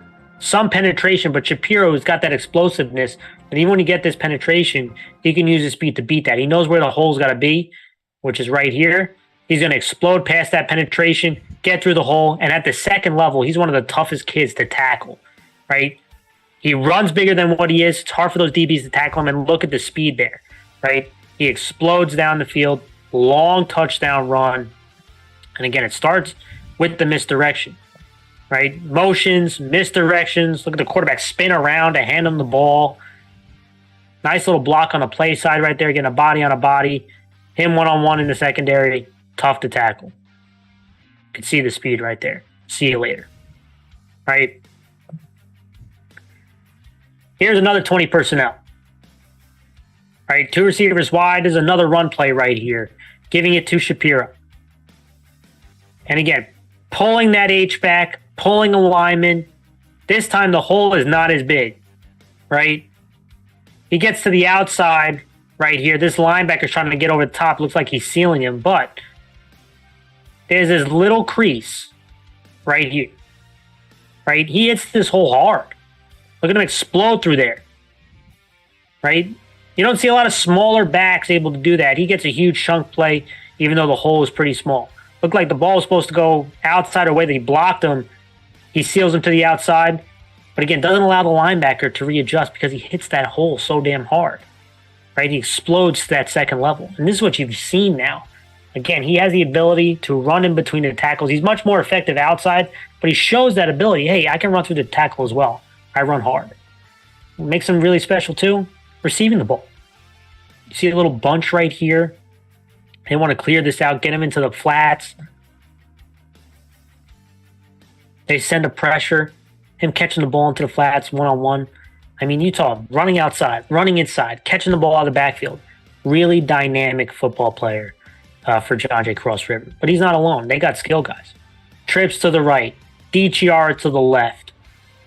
I mean, who do you defend, right? It's hard to defend all this. And what I like here, quarterback's going to snap it. He really looks right towards the trips, try to freeze the safety. He's going to the backside post with DTR. Again, good to see him back playing. One of the fastest kids. Look at him get over the top of the corner, drop in the bucket, Mars. This offense has a lot of weapons. They have a lot of weapons. They can hit you multiple ways. Got those skill guys on the outside, running the ball with Shapiro. This offensive line they hold up, don't turn the ball over. They're really tough to stop. Yeah, man. I feel like that was like you just put on a clinic of just how much offensive, talent they have, right? I think that's kind of the key thing. I think overall, I mean, I just like the way that they play all around with all these different guys that can make big plays, right? Like you said before, Shapiro and DTR can just really do a lot, right? And defensively, they have some guys who can try to slow down Rye, but like I think the key thing is that this offense is just so high powered, right? Based on what we see here. Yeah. Now let's move to Rye, Mars, and talking about Rye, this offense has really morphed because of some injuries to some skill guys that they had to have morphed into a physical rush attack. And this offensive line, the running backs blocking, they have done a really, really strong job. And it has worked out. I mean, they have become a physical rush attack team. And I think the physicality of this offensive line and the running backs are going to be so important in this game. Because John J. Cross River's offense has been now really high-powered. It's tough to stop them, right? So you know what the best way to stop them is, Mars? Is what? Keeping them on the sideline, right? Keeping them off the field. And you can do that by controlling this game and winning with physical running. And pushing around this John J. Cross River defense that, forced turnovers last week, but they're undersized. I mean, you have an opportunity to run the football against them with guys like Richardson, who had 91 yards rushing last week and a touchdown. Cavatoni's another guy who's been running the ball well for Rye this year. And running behind this offensive line that has some good size to it, getting physical with them, I think that is the key. And then the play action pass out of it has been huge. They hit another big play action pass to Barlett for a touchdown last week. Miller had 61 yards passing. They haven't asked him to pass a lot, but he also had a rushing touchdown. But being efficient, not turning the ball over, relying on your physical offensive line and these backs to run hard, I think is a winning formula versus John J. Cross River. I mean, we've seen a few times this week that teams that are physical rush attacks pose a threat to John J. because it keeps their offense on the sideline and wears down the defense. And I think that's what Rye has to do offensively. Defensively, Mars, this is the number 3 defense heading into the playoffs in points allowed. And they held Pelham, Mars, under 100 yards of offense for 3/4 of the game last week. The defense has been playing really, really well. As the offense has been trying to figure itself out, moving from kind of a flash offense to a, beat you up physical offense, this defense has been pretty damn steady. And they only allowed 18 yards rushing last week. number one focus is obviously slowing down Shapiro, which is really difficult to do. But what I'm anticipating to see Rye do is they're going to put a lot of guys up on the line, and they're going to have some guys blitzing and some guys bailing out to try to create some confusion. And they want to generate sacks. They had a couple sacks last week. Poole had a sack. Turlow had a sack. They forced turnovers, and Farrenhurst had an INT. I mean, this defense, multiple guys make plays for this defense. I mean, this is not a one guy dominates, about Sirac. We know about Guazo. I mean, they have multiple guys. Raff has made plays throughout the season. They have multiple guys who can make plays for them. Question to me about Rye is health, of course, but the way that this offensive line is playing and this defense has been very consistent. Going up against this spread attack, I do think they're going to mix it up with kind of sending some run blitzes, trying to generate some pressure and bailing out, because it's hard to play. You can't just play man. Rye at times really likes to be aggressive and play just hard man coverage. How do you play man coverage against DiChiara and Zaccanino? Going to be really tough, but they got to mix it up. They got to get pressure on Galea. He can't just sit back to throw, or you're going to lose. So I think you're going to see an aggressive Rye defense, try to mix it up a little bit, cause some confusion for John J. Cross River. Thoughts, Mars? Yeah, I think Rye has been a very good team all season long. I think that they offensively, they've been very good. The fact that they can change and evolve, like you said, is really what's really impressive about their offense. Their offensive line, in my opinion, has been the most impressive this season because they can just move bodies around and they just been consistent. I think that's the key thing. I think, like you said, they become more of a physically run attack power offense. They try to just run you over and establish the play action due to the injuries that they have on this squad. And I think that AJ Miller has been very efficient. It hasn't really had any really big turnovers or anything to cause this offense to kind of lose its momentum. So he's been playing very well all season long as well. And defensively, I think that the fact that they're number 3 defense, they've been very tough to really score points on. And like you said, against Pelham, they've only allowed 18 yards rushing, and it's going to be a very big test from this front 7, and really just I think all around defensively to see what are they going to do to slow down this high-powered offense that John Jay has. Who are you going to stop? And, how can you have enough bodies to slow down Shapiro and DiChiara, and Galea to really stop all these weapons, right? Because they can just score at will a lot of times. Yeah. Yeah, absolutely. All right, Mars, my keys. Style of play is my number 1. And both these teams have different style of plays. John Jay Cross River wants to hit some big plays, get the ball out on the edge, hit some big plays in the passing game. If this game is scoring over 27 points, if a team is scoring over 27, like if we're talking like 34 to 27 heading into the fourth quarter, I think the advantage goes to John Jay Cross River. That's the style that they want to play it. They want to play at a track meet, right? But if this game is under 20 points and this is a 14-10 game heading into the fourth, I think that bodes well for Rye. I really do. I think the lower the scoring game, the better it benefits Rye because their ability to control the game and run with physicality. If this is going to be a track meet, it's going to be a John Jay Cross River game, and they're going to pull off the upset. So really interested to see that kind of state of play. And for me, the game pick, I really like what John Jay Cross River. I thought such a big upset for them last week and a huge win. And we know John Jay Cross River has talent, right? It's will some of those ugly trends, butt up this time around. And I do think Rye is going to control the time of possession a little bit better this week. I think Rye is going to win this game. I think it's going to be based on their defense. It's not going to shut down John Jay Cross River, but what they are going to do is limit the amount of possessions that John Jay Cross River has, and that's what running the football with physicality, relying on this offensive line. John Jay Cross River went on the road and won a huge game. Can they do it 2 weeks in a row, this time at Rye? Rye has actually been a pretty good road team, so them being at home is where they've lost before. So interested to see how this goes down, but I'm going to go with Rye. I think Rye wins this game. Yeah, this is definitely a tough game to pick because of the fact you see how John Jay had a big win last week, upset victory, and they had all their weapons played like out of their minds, right? And then you see Rye been very consistent. Defensively, they've been very good. Offensively, they've just been, like I said, efficient. AJ Miller's been playing great all season long. Offensive line has just been moving people around. And, when I'm looking at this game, I think it's going to be a lot closer than a lot of people think. And I actually am going to pick the upset here. I'm going to go John Jay Cross River. I think that Shapiro and DiChiara being healthy, having the ability to go Super Saiyan, they might go fusion on this one and just go out of their minds to play. And I think they're just going to have enough big plays to get just the edge over Rye here. I think Rye has a great set of skill players, offensive line and defense. I just think it might get to that point where it's a track meet. And I think when you're comparing the two, John Jay just plays like they could score a lot of points at will. When they get the chance, they score almost on point every time. Now, I could be completely wrong here, but I think this is going to be a close game. I think John Jay is going to pull off in the end.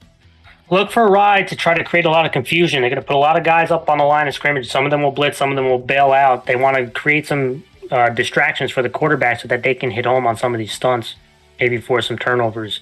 I do anticipate them to be very aggressive on this one, and I think Rye's going to hit home on some of these plays. I think Rye's going to win.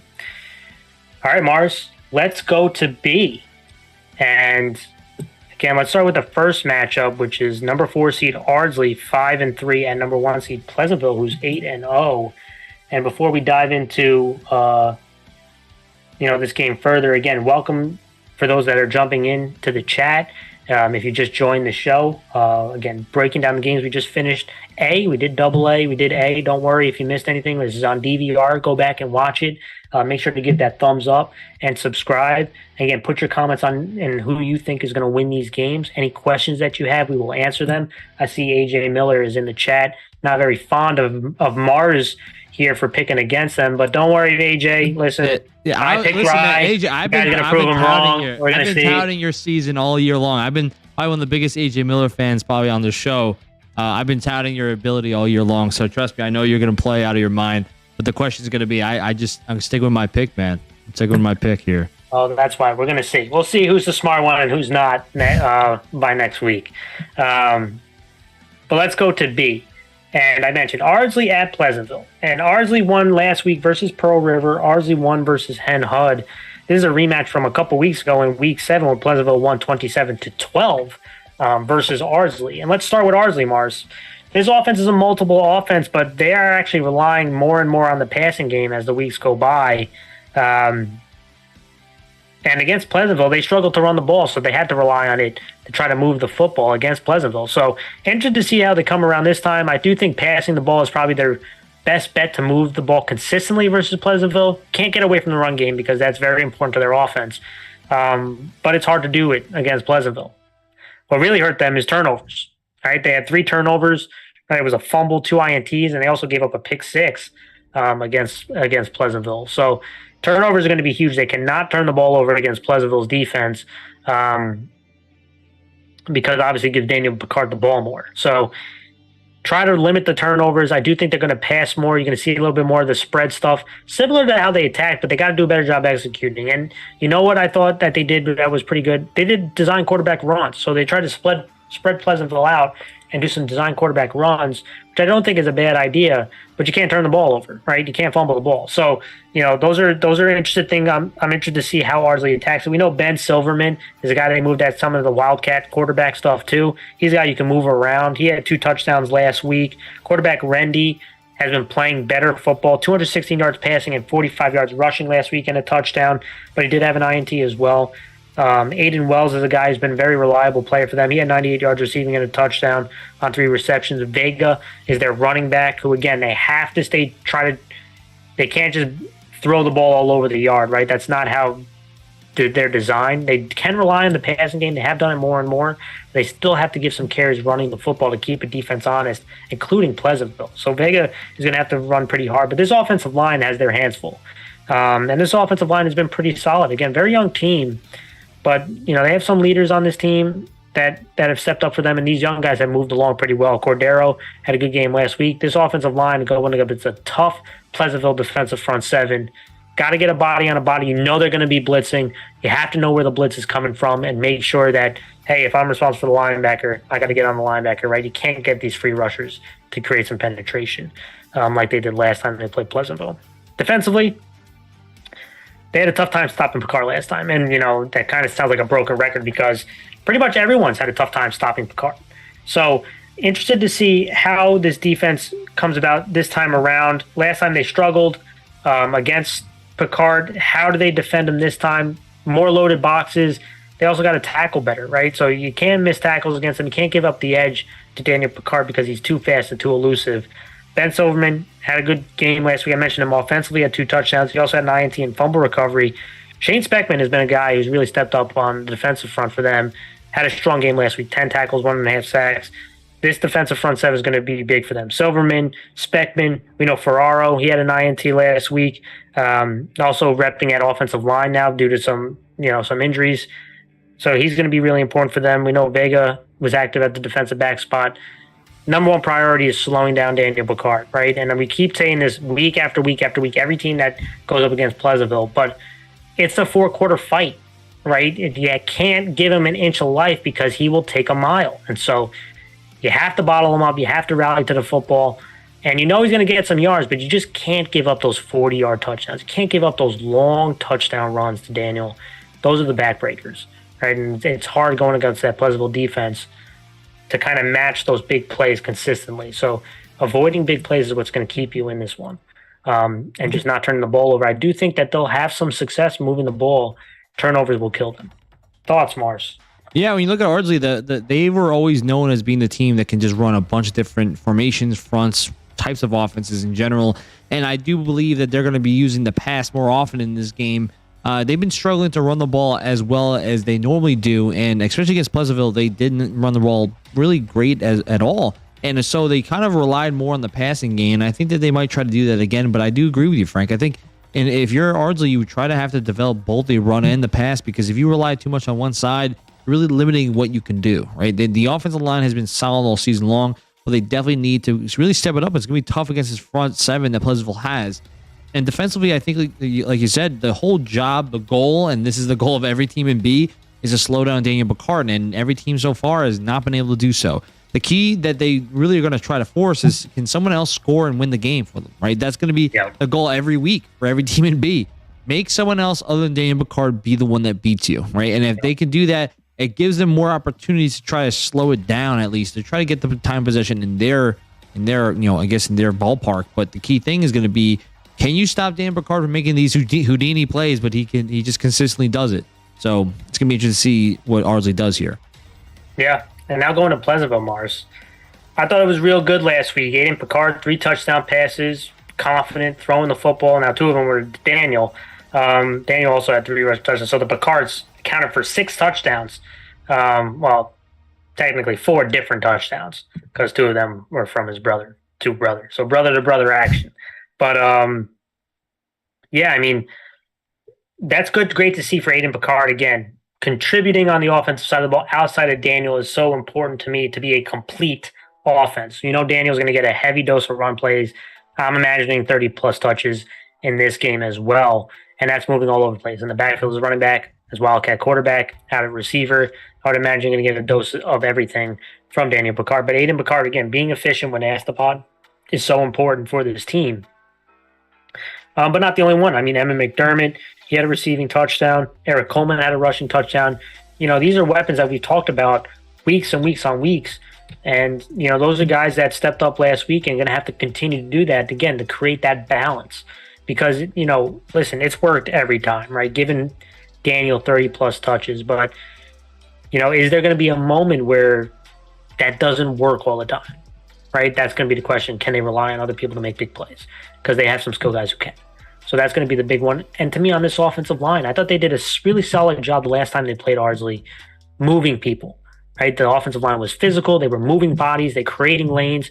They're going to have to do that again against an Ardsley defense that is no slouch. So this offensive line that has physicality, them have some veterans out over there, going to have to move bodies. So that's going to be really big. Defensively, number 1 defense in B, back-to-back seasons. You know, it's been a really impressive couple seasons for this defense. When they played Ardsley, they did a really good job of stopping the run, getting them in uncomfortable passing situations, and causing turnovers, right? And you know Pleasantville likes to bring linebackers. At least one middle linebacker feels like it's coming every play, right? So they like to bring pressure. They want to generate those negative plays, make your quarterback make quick, decisive decisions, and get his eyes off his reads, right? They want the quarterback to tuck the ball, knowing the pressure's coming, and run, and they can make a play on it. So I'm expecting to see, again, trying to take away the run, which is what they always try to do first priority, and then the passing game. If you get them in second, third, and long, this defensive line can generate some pressure, and bring in a guy like Ryan Horgan can create some big defensive plays. They had that again, pick 6 versus them last time they played. Daniel Picard, I believe, had the pick 6. They forced 3 turnovers. This Pleasantville defense is very solid against the run. And when they put you in those uncomfortable situations, that's when they really start to squeeze your throat.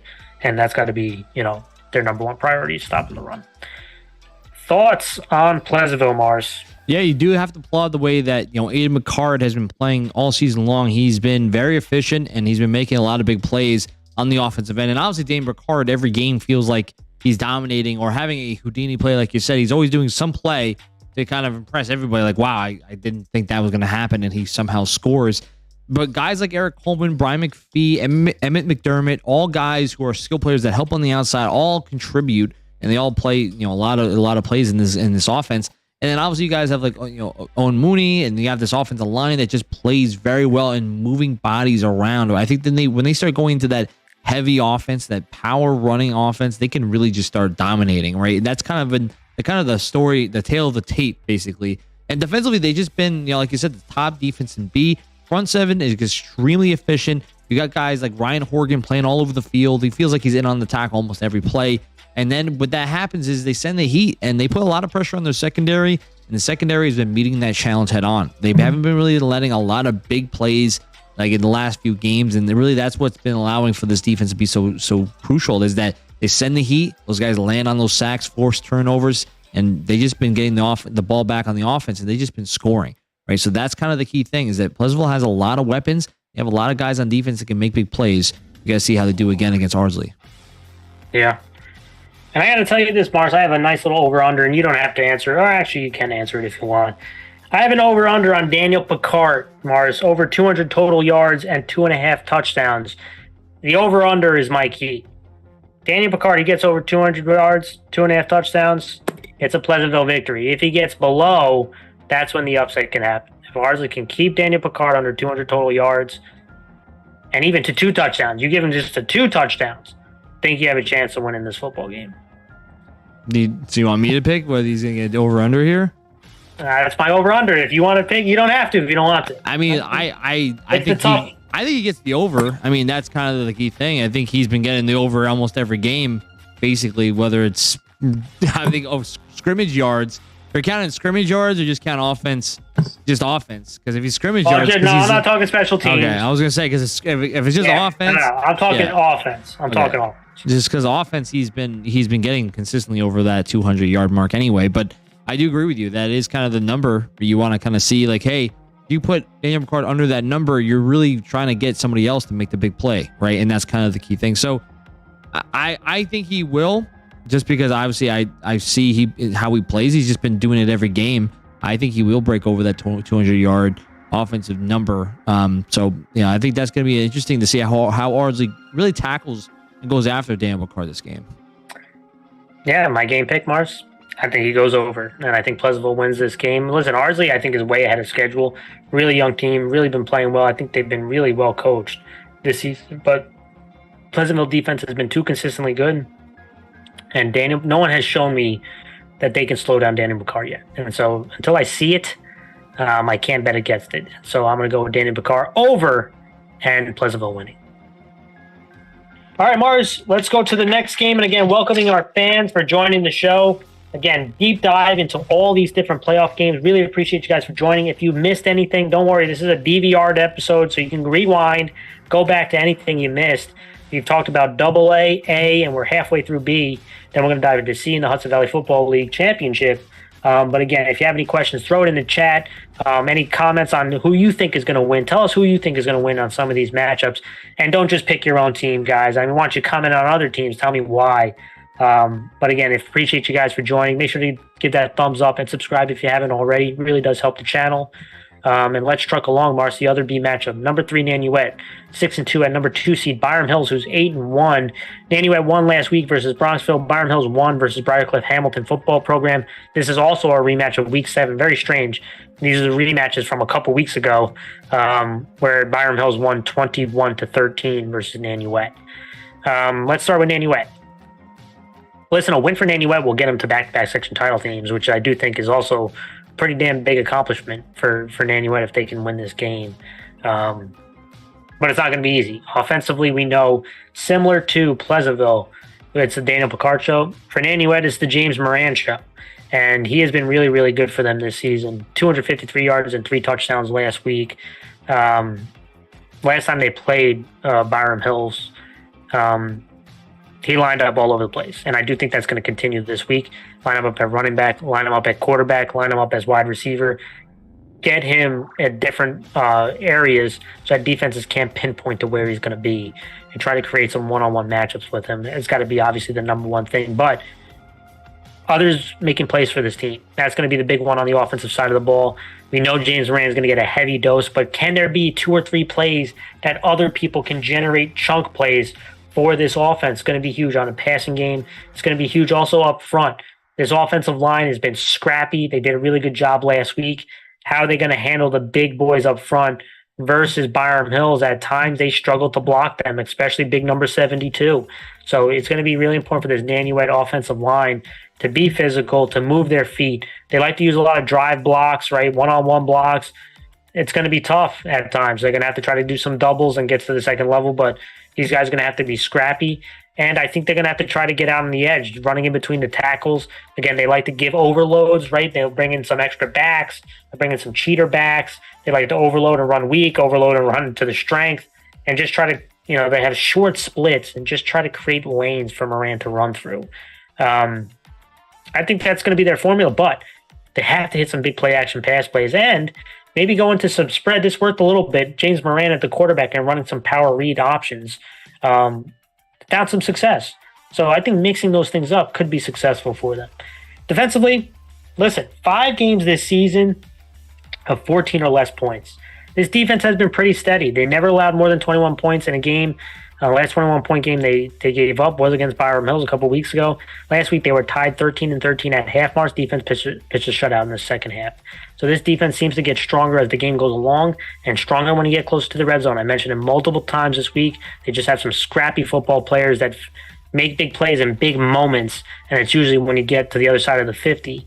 And Jason Sembria, Luke Flanagan, who's been a really strong football player for them, Colin Stemmerman, Vin Duffy, Daniel Nyamolo. These are some big players on their defense that were very active last week, and they're going to have to be, again, against a very strong rush attack of Byram Hills, but also play action game. This secondary will be tested off of the play action. This defensive front 7, can they generate some pressure in those passing downs? A lot of rollouts, too. You got to be wary of the quarterback on rollouts. Got to keep him in the pocket. Thoughts on Nanuet, Mars? Yeah, when you look at Nanuet, like you said before, it's the James Moran show. I mean, he's the guy that really is the biggest playmaker on this offense, and he's the one that they kind of drive everything through. So I expect him to be all over the field, and I expect them to try to use the size of this offensive line to try to get him to the outside, create some lanes for him to score some points. But like you said, and we say this every week with Nanuet, you have a big-time player like James Moran, it's also going to be about the guys around him. Can they all make plays so that it doesn't have to be a James Moran show? It could be a kind of a I guess a collection of guys to make plays all around, right? Because defenses are going to key on James Moran, and if somebody else steps up and make plays, that means his offense becomes more versatile, right? And defensively, I think it's going to be, they've been solid all year long, all year, and I think it's going to be important for them to try to really help them control the time of possession. So they need to force a turnover, get their offense the ball again, and they're going to try to shorten this game, try to slow it down, and really just run the clock because they like to run the ball to the outside and get some big plays. So I think they're going to try to own the time of possession and try to force some turnovers and against this really good Byram Hills offense. Yeah. Going to Byram Hills, Mars, offensively, listen, we talked about number 1 offense in B going into the playoffs, but the absence of Jaworski, didn't see him play last week. Not sure. I saw him dressed. Again, don't know his status. He's such a good player. One of the best backs in B. So if he's not playing, obviously it's a big loss, but they have other guys who have stepped up, and Luke Weiler is the first one that comes to mind for me. 146 yards and 2 touchdowns last week.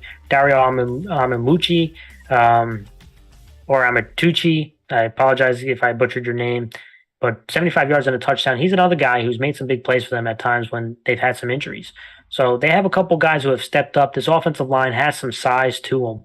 Right, we know about some of the big boys up front that can move people. This rush attack has been, at times, extremely potent. And their quarterback, John Accurso, is another guy, dual threat guy, had a rushing touchdown and passing touchdown last week, 6 of 10 passing. Turnovers are the big question to me. I think turnovers, if Byram Hills doesn't turn the ball over, doesn't have penalties, this offense has been pretty damn deadly. They also have some wide receivers in Siegel and Scally who have also made big plays for this team. And I think the biggest thing that hurts this offense is themselves. Penalties and turnovers at times have hurt this offense, but for the most part, they've been very explosive. I expect to see a lot of off-tackle running, outside runs, and play-action pass for this team, right? Because I do think Nanuet's really going to try to focus in on stopping the run. Will open things up in the passing game for this offense. Defensively, listen, last time they played Nanuet, big number 72, Jashaj, was dominant. I mean, he was a load. He's been really good all season long, but man, he tormented Nanuet the last time they played them. And again, I anticipate he has a really strong inside move for a big guy. He has a really good start, Mars. He gets out of his stance really well, generates a lot of pressure, and he's long. So, him cutting off the ball, he's got a strong inside move, creates that penetration. He's got to be disruptive like he was last time. Jack Quinn is another guy who's been very active at the linebacker spot, seems to have a real strong nose for the football. They also like to be aggressive and blitz. Even when you come out and spread, they will bring linebackers off the edge. They will try to stun, and there will be some one-on-one matchups, but they're not going to give your quarterback a lot of time. So the quarterback can see it, but they're going up against a young quarterback. Last time, and I'll show it in a bit, they came after him even in spread looks, one-on-one opportunities, but the quarterback didn't have enough time to see it, creating those negative plays and sacks. Rosenthal's another guy at the linebacker spot. I think has to be very active. Thoughts on Byram Hills, Mars, before I show a clip? Yeah, I think Byram Hills has been a very impressive team all year long, and I think that when you're looking at some possible injuries of Jaworski, we don't know what's going to happen if he's going to play in this game or not, but if he does not play, that will be a big hit for them, but that means you have to depend on some other guys. Like Weiler has to really step up big time. The offensive line needs to really just own the line of scrimmage to create lanes for their skill players to just make big plays. And they really need to be efficient and not causing penalties or turning the ball over, because if they don't, this offense becomes extremely efficient. They can score a lot of points. And defensively, they've been solid. They're going to send the heat, and they're going to have to try to slow down what Nanuet can do, because of the fact that Nanuet's going to try to run you over. They're going to try to get to the outside. They're going to try to beat you with Moran. So you're going to have to keep that contained and really keep Moran from making those big plays. Yeah.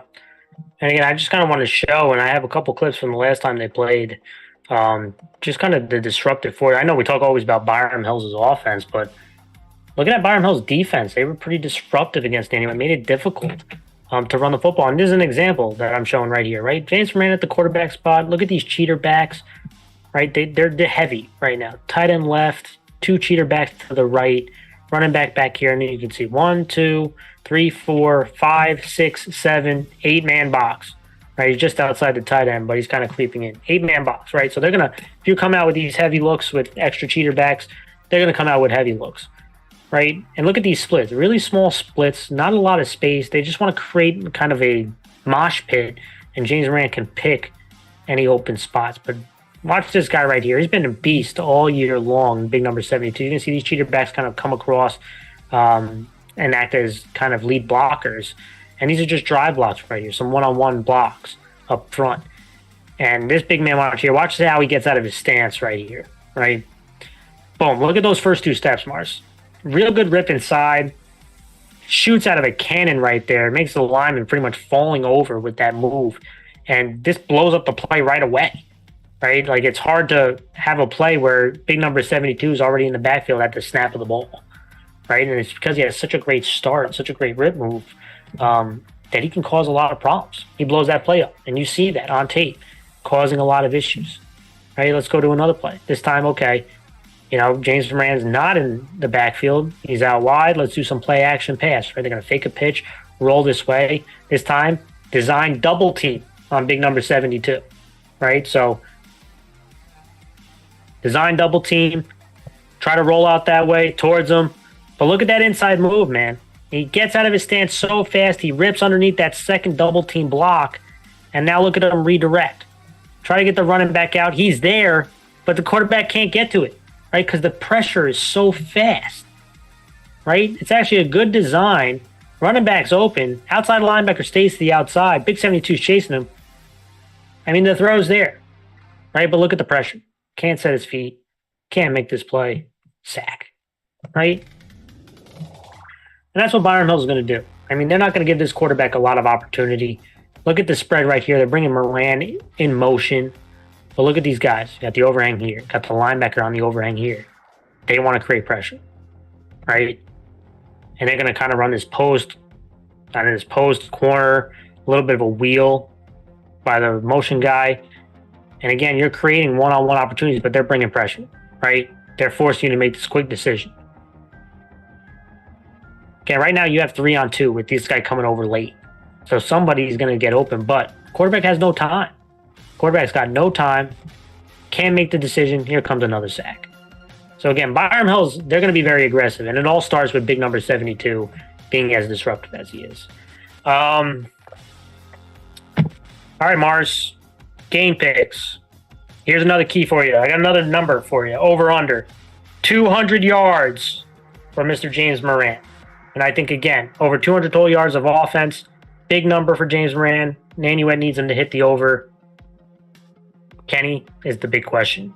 And also, I'm looking at Byram Hill's offensive line versus the Nanuet defensive front. I think is also going to be really huge in this one. Any thoughts on Keys and Mars before we pick the game? Yeah, I think it's going to be dependent on whichever offensive line has the better game. I think the fact is Nanuet needs to have more guys other than James Moran to make the big plays, but it really depends on this offensive line who's going to win up front. Because like you said, you just showed in those clips. If you don't really slow up this, Byram Hill's front seven, it's going to cause a lot of issues, right? So Nanuet's going to really depend on this offensive line to really step up, and they really need to show out in order to really control the trenches. Yeah, and we just actually have that question. We just brought that up. Thoughts on Nanuet's O-line versus Byram Hill's D-line? And I kind of showed a couple clips. Nanuet's offensive line at times struggled versus the size and speed of the defensive line of Byram Hill's. And so, to me, that is such an important part of this game because Nanuet, wants to run the football. They want to bring in heavy sets and run. And this offensive line has some physicality to it, right? They're scrappy guys, not the huge guys, but they're scrappy. And Byram Hill's, obviously led by big number 72, can be very disruptive. So, to me, I do think they have to do a better job this week, and anyone wants to win of blocking those guys up front. Obviously, Byram Hills, if they're as disruptive as it was the last time they played them, they have a good chance to win. And then for me, my game pick, I'm going with Byram Hills. And I do this, again, Nanuet is a very scrappy team. I really have a lot of respect for the kind of the players that Nanuet have. Right? There are no back-down players. But even if Jaworski doesn't play, I think Byram Hills has enough offensively. They'll score enough points, and I do think the defensive line of Byram Hills is a little bit too disruptive for Nanuet. It's going to put them into passing downs that I don't think they can capitalize enough with some of the pressures Byram Hills has. I'm going with Byram Hills. Yeah, I'm also going to go with Byram Hills, too. I think that the defensive line of Byram Hills is going to make a lot of big plays. I think Moran's going to have a good game, but I don't think he's going to have enough to really score enough points to get Nanuet ahead. And I think that Nanuet's offense is based on really trying to slow the game down. And I think Byram's going to get enough chances on offense, and they're going to score more points. I'm going to go Byram Hills. All right, that was our B, Mars. Now let's go to our C semifinals. Number 2 seed Valhalla, 6-2 at number 1 seed Dobbs Ferry, who's 7-1. Big rivalry, these two teams. And this is a rematch of last year's section title game. So really intriguing matchup coming into the semifinals. And listen, since, 2018, these two teams have split the series 3-3, but Dobbs Ferry has won 2 straight. So let's go into this big rivalry game, Mars. Valhalla, offensively, listen, they have a nice balance to them. I really like the balance that they've shown with their running back Foyset last week at 120 yards and 2 touchdowns. And their quarterback, Brendan O'Neill, who I think has improved as the year gone along, throwing it to guys. He had a couple touchdowns last week, throwing it to guys like Butcher, who's one of the most explosive players in C, and guys like Cooper. And this offensive line has some size to it. They've opened up some holes. You'll see some mix of spread and some of the kind of the double wing stuff. So Valhalla, I do think, will be able to move the football. And the question is going to be, again, how efficient that they are and if they continue to show that balance that they have. I do think this offense can be very explosive. And I do think they're going to need to hit some big plays because on the other side, on the defensive side, I thought they rebounded last week, but you've seen over the 2 of the last 3 weeks, they've had big plays and they've struggled to stop the run. And that's going to be huge in this one. They know, listen, there's not a lot of tricks at this point between Valhalla and Dobbs Ferry. They played each other so many damn times. You know what the other team's coming with, but can they execute and slow down the rush attack of Dobbs Ferry? Because that is what's been very potent. They've been really good at getting to the outside, blocking at the second level. And you know that guy Dan who can just chip away, chip away, chip away at you, and your offense can be sitting on the sideline for a long, long time. So this defense is going to have to stop the run. It's going to be so important for Valhalla because their offense has that balance that they can be explosive in the run game and in the passing game, and that's giving the ball, throwing it to Butcher, giving it to him on the outside, and running the ball in between the tackles with Forsett. Thoughts on Valhalla, Mars? Yeah, Valhalla is very explosive. They've been very impressive all year, especially this offensive line, really moving bodies around. And I think they need to really just open lanes up for all these skill guys that can really get in space and make big plays. And defensively, they're going to have a struggle against stopping this rush offense of Dobbs Ferry because Brian Dan has been the dude all year long. He's been kind of dominant, and the key thing is going to be about trying to slow him down, really bring up the contain, and really stop any sort of outside runs from Dobbs Ferry. So it's going to be really important to see how this front seven plays on Valhalla. Yeah, look for linebacker Godowskis of Valhalla. Very active defensive player for them. He's going to have a really big game. And this defensive line, trying to win up front. Dobbs Ferry likes to do a lot of movement up front, pulling linemen, down blocks. And so can this defensive line hold up and hold at the point of attack? I think is going to be big.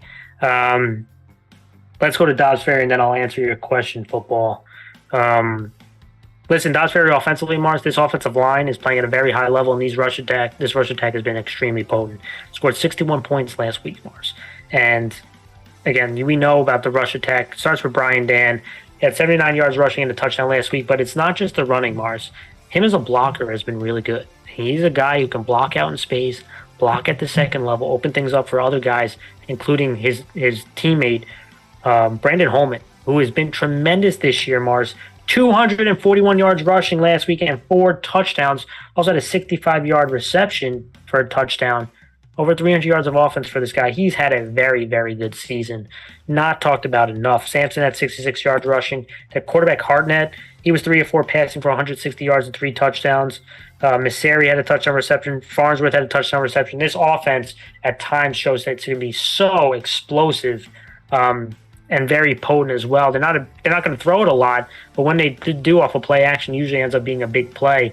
But this rush attack, whether it is wing T style, counters, getting the ball to Brandon Holman on the outside, that is their formula. They want to run the ball down your throat, and this offensive line has allowed them to do that. So a lot of kudos to them. And I'm going to show this offense too at the end. But defensively, listen, this defense at times has given up some big yards, but they've held up for the most part. They force a lot of turnovers, which is really important. Missouri had an INT last week. Drexel Lewis has had such a tremendous year. Another INT, Mars. 10 INTs on the season. I mean, it has been a really tremendous ball hawk play. Patrick McGoey is another guy he's been very active with his team, led this team in tackles. We know Brian Dan also lines up at the linebacker spot, can move up on the defensive line to try to create some beef up front. And I do think they have to protect the outside of Valhalla. Valhalla can get out on the edge. They have the speed to be pretty dynamic. So Dobbs Ferry has to be careful here because Valhalla can hit a lot of explosive plays. And at times, Dobbs Ferry has given up some big plays. So it's going to be really important for them to avoid big plays, force them to run in between the tackles for them to have a chance, and for them to control the time of possession by just running it at Valhalla over and over and over again.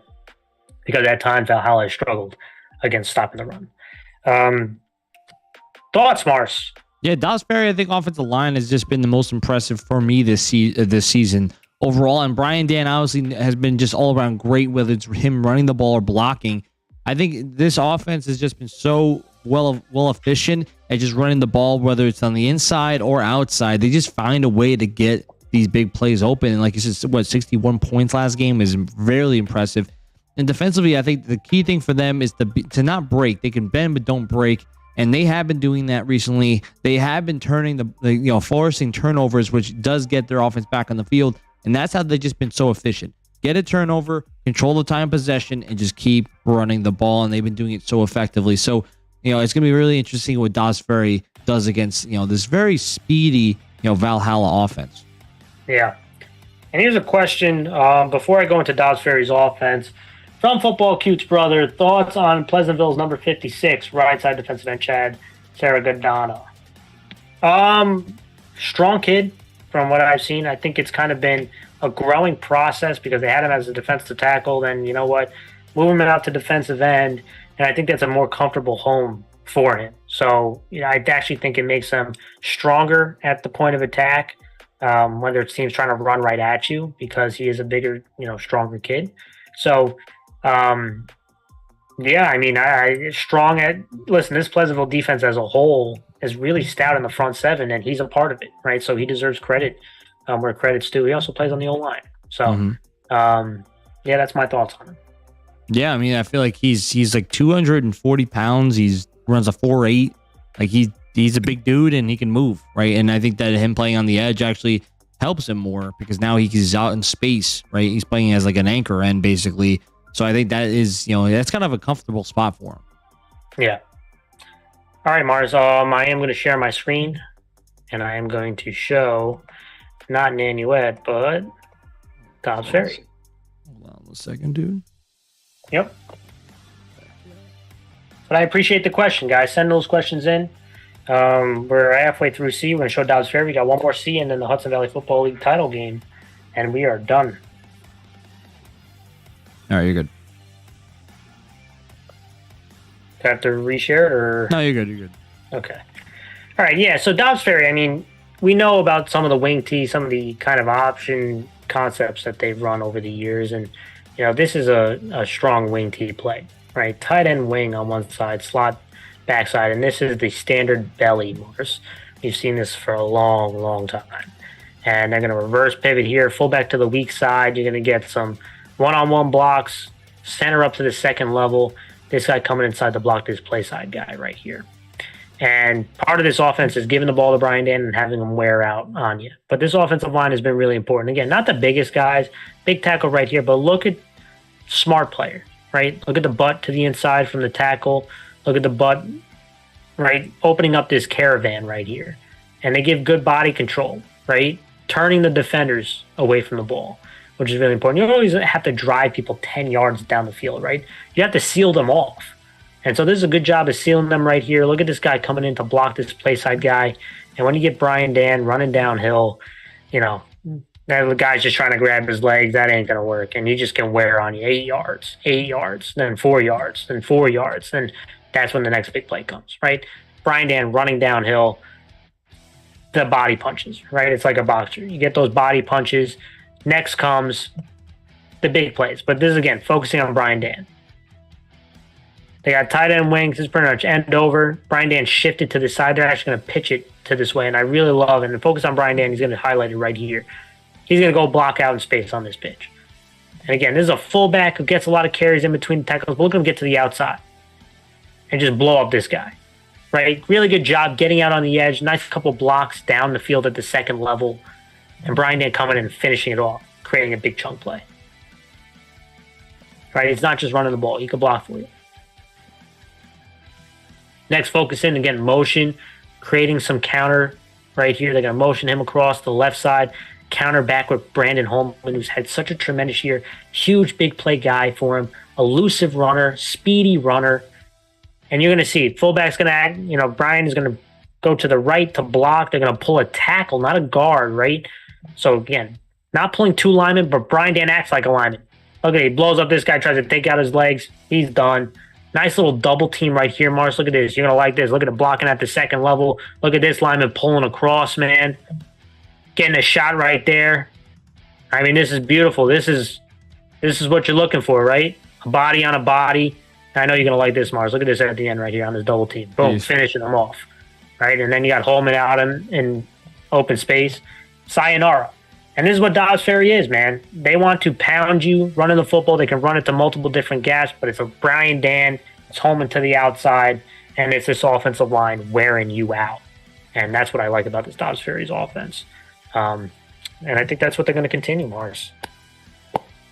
Ready for the game picks, man? I'm ready to roll, dude. Dude, I think Dobbs Ferry wins. I really like Valhalla. I know they've kind of hit a bit of a rough patch 2 of the last 3 weeks. Dobbs Ferry's offense and this offensive line is playing at a very high level. Going to be in a tough battle versus this Valhalla defense that at times has been really, really good and at times number one out of the C&D schools in points allowed. But I do think the rush attack keeps Valhalla's offense on the sideline enough, and I think Dobbs Ferry is going to win this game. I do think Valhalla will move the ball and hit some. This will not be a very low-scoring game. I do think you'll see some points in this one, but I think Dobbs Ferry does enough, and they win this one. Yeah, this was definitely a tough game for me to pick, just because I think both these teams have a lot of skill players, a lot of ability, and they both kind of do different things. I think Dobbs Ferry's looking to slow the game down, wear you out in the run offense. Valhalla looks to try to get to the outside and just score some big points, make some big plays. I think Dobbs Ferry is going to win this game because of the fact that I think they're going to slow it down. They're going to try to just wear down Valhalla's defense a little bit at a time and just give the ball to Brian Dan and some of these other playmakers on the outside. And I think they just have enough efficiency up front on the offensive end to really just own the time of possession. I think defensively they're pretty solid too. So at the end of the day, I just think they're going to own most of the time with the ball. And I think they're going to try to slow down the ability for Valhalla to try to score. Yeah, I agree with you. All right, let's go to last C matchup, Mars, and we'll go to the championship of the Hudson Valley Football League. Number 2, Blind Brook at 3-6 is at number 1 seed Westlake. And Blind Brook had to win 2 straight to get into the playoffs, Mars. A lot of kudos to Blind Brook by, stealing that last playoff spot from Irvington. They deserve a lot of credit. And I tell you what, it's pretty much led by their offense. This pass attack has really stepped up. They like to spread you out. They like to hit a lot of rollouts, which is really important on this offense. They'll go into trips. They'll attack single receiver side, but they like to get the quarterback out of the pocket that he can attack. And he's done a really good job, their quarterback, Minnick. 4 passing touchdowns last week. They have some weapons that they can win one-on-one battles with. Jack Venichik, he had 2 touchdowns. He had a big touchdown on a slant pattern last week. JPD Inverno has been very reliable for them. He had a touchdown reception. Lucas Montesano is a guy who can run the football and also receive. He had a receiving touchdown as well. This pass attack has been very potent. And we know all season long, Blind Brook can move the football, right? They have guys who can generate some big plays. The question has been defensively.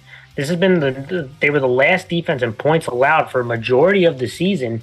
And can this defense slow down the rush attack of Westlake? That's the big question to me. They're going to be a bit undersized versus Westlake. So this team is going to have to rally to the ball. They're going to have to create some turnovers, Mars, because, listen, this offense needs possessions. And if Westlake is going to control that ball, running it, and generating a lot of big plays, I don't know if Blind Brook can match that. And so they got to generate some turnovers.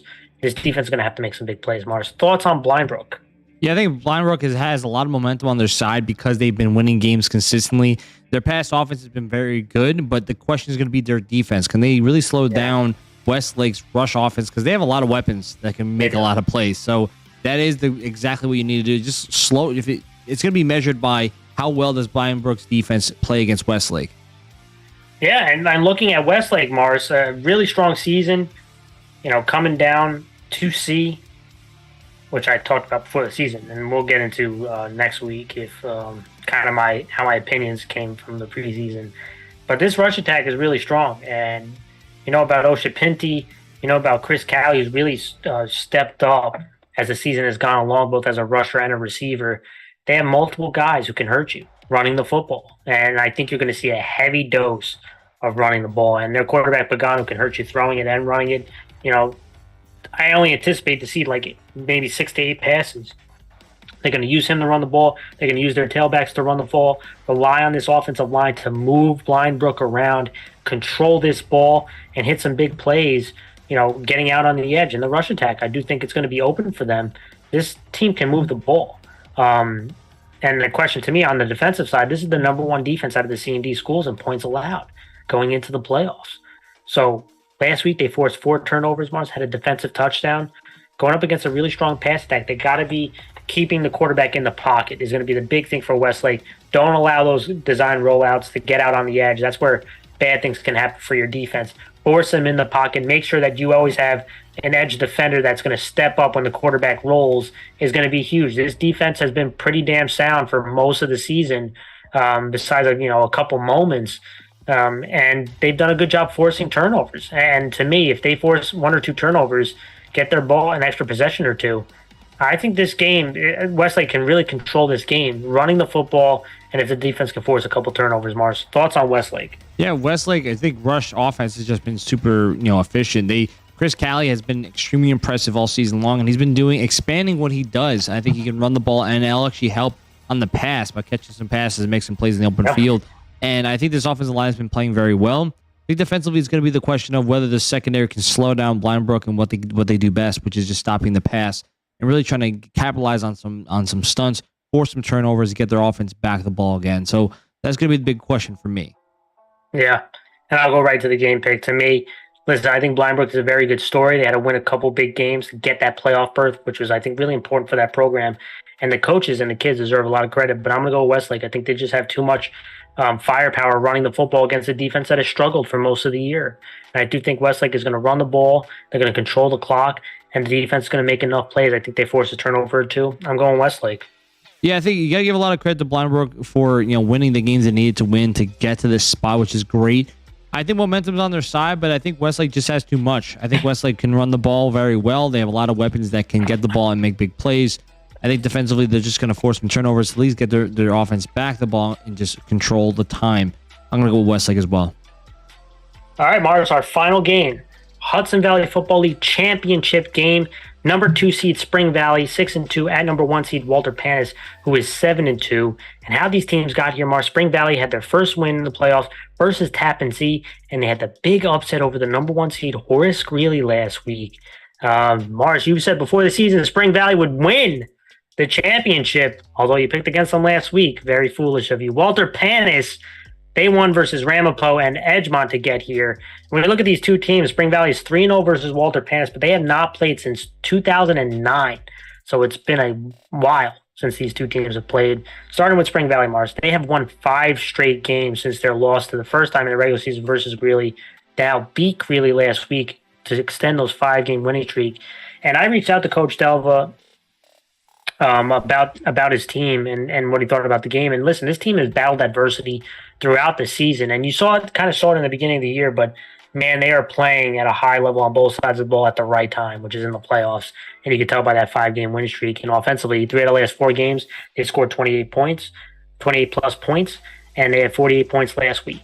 And it's led on the back of a guy named Noah Chambers, who's been really good. 4 touchdowns last week, 3 rushing, 1 receiving. Quarterback Jaden Scott has also been really, really important for them, extending plays with his legs, kind of the scramble drill, finding open targets, getting the ball out quickly when he needs to in a quick passing game. He had 2 passing touchdowns, a rushing touchdown. Andrew Sutherland is another guy who's been big for them. He had 2 touchdowns last week. But this offensive line deserves credit, Mars. Very raw in the beginning of the year. Kind of saw a bunch of leaks, but they've also played well as the season's gone along, and has allowed this offense to continue to be explosive. I'm expecting to see a lot of spread. They want to get out on the edge, Mars. That's going to be really important, especially against Walter Panas, who it was funny because Coach Delva says, you know what, you know how much Spring Valley blitzes. He thinks Walter Panas blitzes more than he does. So this is a very aggressive defense that likes to bring stunts. If you can get out on the edge on some of these stunts, now you're getting your one-on-one opportunities with some of these skill guys of Spring Valley who can hit big plays, Mars. Defensively, listen, they're also playing better. I thought the defense was struggling at the beginning of the year. They've allowed 3 points in the quarterfinal game. And although they gave up 28 points versus Horace Greeley, Mars, I think they forced 6 or 7 turnovers last week. 4 fumble recoveries, 3 INTs. I mean, that's the difference in the game. That's why they pulled that up so well. They forced turnovers. And that's going to be a big one. They go after the football. Noah Chambers had 2 INTs. Can they limit the big plays by the running back and quarterback of Walter Panas and try to attack the football by swarming to it, maybe force a couple turnovers? Walter Panas has turned the ball over before. So getting their offense the ball, going to be huge, Mars. Thoughts on Spring Valley? Yeah, listen, I kind of made the mistake of picking against my bet I had in the very beginning of the season. I said Spring Valley was going to make it to the title game, and, here they are. And I had a lot of faith in Spring Valley because of the fact that they have that grit. They have, that ability to make big plays, and their offense has been playing a lot better. And like you said, 5 straight wins since they lost to Greeley during the regular season. And now they're scoring 28 plus points per game, essentially, in that run they've had. And it really relies on the offensive line and the skill guys like Noah Chambers and Jaden Scott have been playing very well. And I honestly think you got to look at how this defense plays. They're very aggressive, and it's going to really be about forcing turnovers and getting your offense the ball again. So I think it's going to be very interesting what Spring Valley does here against Walter Panas, another very good team that can score and play a very aggressive defense. Yeah, absolutely. Moving to Walter Panas, Mars, and this is another team that real bounce back season for them. And a lot of kudos to this program and the coaches and kids for them as well. a real feel-good story for them coming into the Hudson Valley Football League, playing at a high level now in the championship game. And this is an offense that really likes to spread you out, and they run the football very well. They have a two-prong attack, kind of that two-headed monster, one of the better combinations in Ronga, who had 4 rushing touchdowns last week, and their quarterback Carlucci, who had 2 rushing touchdowns last week. They're dynamic, very explosive. If they get out into the second level, they're very tough to tackle. And that's going to be the focus, right? Is against a very aggressive Spring Valley defense who also likes the blitz. They like to run some counter actions, pull linemen. Can they get this Spring Valley defense running in the wrong direction and catch them with some of these counters is going to be huge. And can they get to the outside? You know that there's going to be man-to-man options. Will they be able to pass, right? These are all things that are going to come into factor, and other guys can make plays. Evan Salazar had a rushing touchdown last week. Are there going to be others outside these two that can make some plays? They will have some one-on-one opportunities for them. But I do think this offensive line, led by Sarasi, big number, I think is 72. This offensive line has done a good job for the most part all season long, opening up lanes for their playmakers. And that's going to be the key factor in this one, because if they can hold up against some of these blitzes that Spring Valley does, very aggressive, but if they can get a body on a body, it'll open things up for this offense. Big thing, can't turn the ball over. Spring Valley's been so good, I mentioned it before, forcing turnovers, attacking the football in this 5-game winning streak. That's going to be the difference in this game if Walter Panas can protect the football. So it's going to be huge offensively. Defensively, listen, I reached out to Coach Castro as well, kind of what he sees at Spring Valley, and he talked about the key is keeping this quarterback in the pocket. He's done a really good job of keeping plays alive, like we mentioned in the previous thing talking about Spring Valley, keeping plays alive. These receivers have a good connection with him, and when he scrambles, where to go to, and they've generated some big plays. And protecting the edge, to me, is a big one, right? Because Spring Valley, very fast, have some athletes that they get out on the edge, they can hit some big plays. We saw at times when Walter Panas played Greeley that they were hurt by that, getting out on the edge and some passing opportunities. Scott has played well, so they've got to generate some pressure and they got to hit home because they like to stunt. So you're going to see some man opportunities, Mars. Randy Wisner has been really big at the linebacker spot for this group. They send him on stunts. He's going to have to play very active tackle in space on guys like Noah Chambers. Going to be extremely, extremely important. But he's not alone. Evan Salazar had an INT last week. Ronga in the secondary is also very active. Ryan Salazar, Tetro at the defensive back spot. Then you're going to need some playmakers at each level defensively, Mars. What are your thoughts on Panas? Yeah, I think Panas has the ability to score a lot of points the way this offense is just been functioning. And the offensive line is a lot to credit that, but the skill guys have just been very impressive. Once they get to the outside, they can make a lot of big plays. Defensively, they need to really send the heat. They need to keep contained. That's what I'm looking at in this game because, when you're looking at Spring Valley, they have a lot of speed. They can break to the outside and make big plays. So it's really up to this defense to slow that down, force everything inside to what the strength is, and try to get some turnovers. Yeah, absolutely. And I'm going to actually show Spring Valley the Walter Panas offense. Then we'll get to the keys to the game, Mars. My last video, guys, I've shown a lot of videos. I hope you guys enjoy kind of these tape breakdowns. I feel like they're really important to show that, hey, we look at analytics and tape, right? Those are kind of big key factors for us. But let me know when I'm good, Mars. Yeah, you're good to go, man. All right. So again, Walter Panas, they like to spread you out. They like to spread you out to run the ball, which is a big key factor for them. They will pass out of it, but it's the run game that really is the emphasis of this team.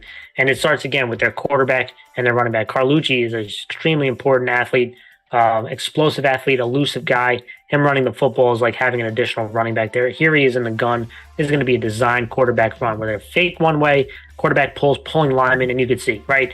Down blocks here, they're faking the run. They're going to kick out, have this guy pull around, and Carlucci's just going to follow him. And if you don't, again, you have to have eyes on both these guys.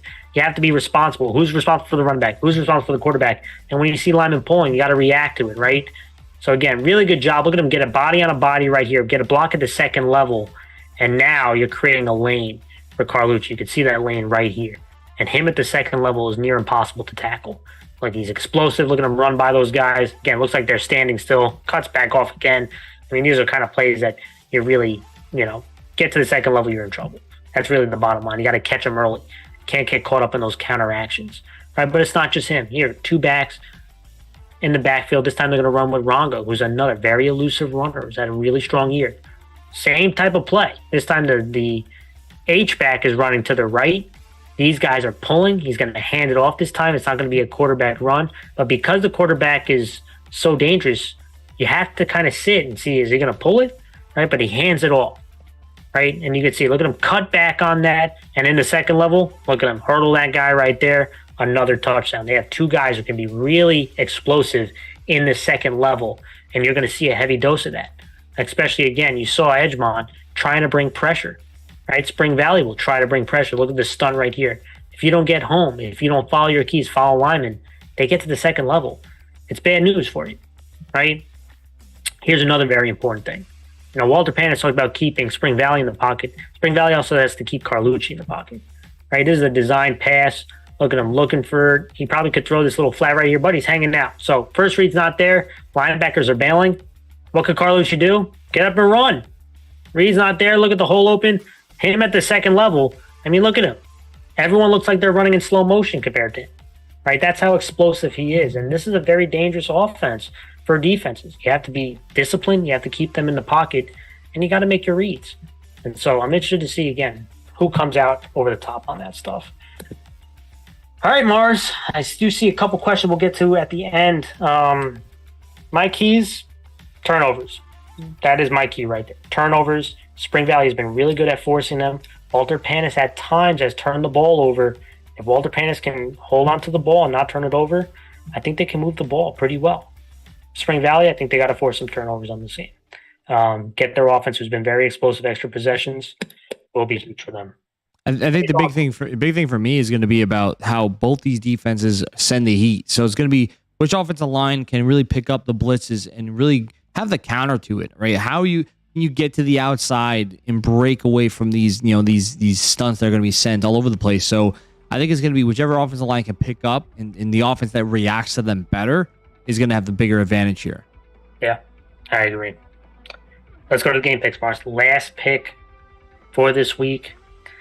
This is a really interesting matchup for me. I think Spring Valley's playing at a very high level on both sides of the ball, but so is Walter Panas. And I'm going to go with Walter Panas. I do think, listen, both these teams kind of are similar mirror images of each other. Now, I do think quarterback Carlucci for Walter Panas runs the ball a little bit more, and Jaden Scott's more of a thrower. But, man, both of them have dual threat quarterback to them. Both have running backs that are playing at a high level, spread you out. On the defensive side, they like to be very aggressive. They almost have, aspects to them that are mirror images of each other. And I do think Walter Panas has a bit of a size advantage on the up front that I do think is going to be the difference in this game. I think they'll run the ball and generate some big plays. I'm going to go Walter Panas. I'm going to go with Spring Valley. I made that bet in the beginning of the year, and I'm going to stick with it, even though I picked against them last week. And they have. And that's the thing. I'm going to stick with them because I think I really like the way they've been playing recently. Last 5 weeks, they've been playing very well. But the defense is really what I think is the most impressive because they've been sending the heat and they've been landing on it, right? And their secondary has been tested, and they've been playing very well. So I think the key thing here is really can they stop the two-headed monster that Walter Panas has. And I think the key thing is going to see whether or not these stunts will land. And I think they do. I think they're going to force some turnovers, get their offense back the ball, and they're going to score some big plays. I'm going to go with Spring Valley. And that is it, everyone. I mean, we took a dive into each one of those playoff matchups. It was a lot of fun. We did a lot of film, talked a lot. I do see, Valhalla game. Yes, we talked about the Valhalla game. This video is DVR'd, so you can go back and rewatch. But we did talk about the Valhalla game. You can go back. Big Nanuet up and comer right here. So shout out to Steven. Shout out to Steven. Hey, man. We'll hopefully see your name out there as another Go make some plays. Up-and-comer. Up-and-comer right here. So big shout out to Steven in the chat. Appreciate you. But, man, that was kind of everything that we talked about. I don't see any other questions. Really do appreciate everyone for tuning into the show.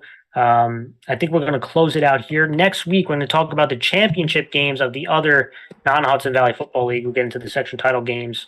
And we'll talk about some of the preseason predictions we made and how right and wrong I was and Mars was. So really appreciate you guys. And again, if you haven't already, give that thumbs up and subscribe for future content. It really does help the channel. Thank you guys so much. Again, been a lot of fun talking football with you guys.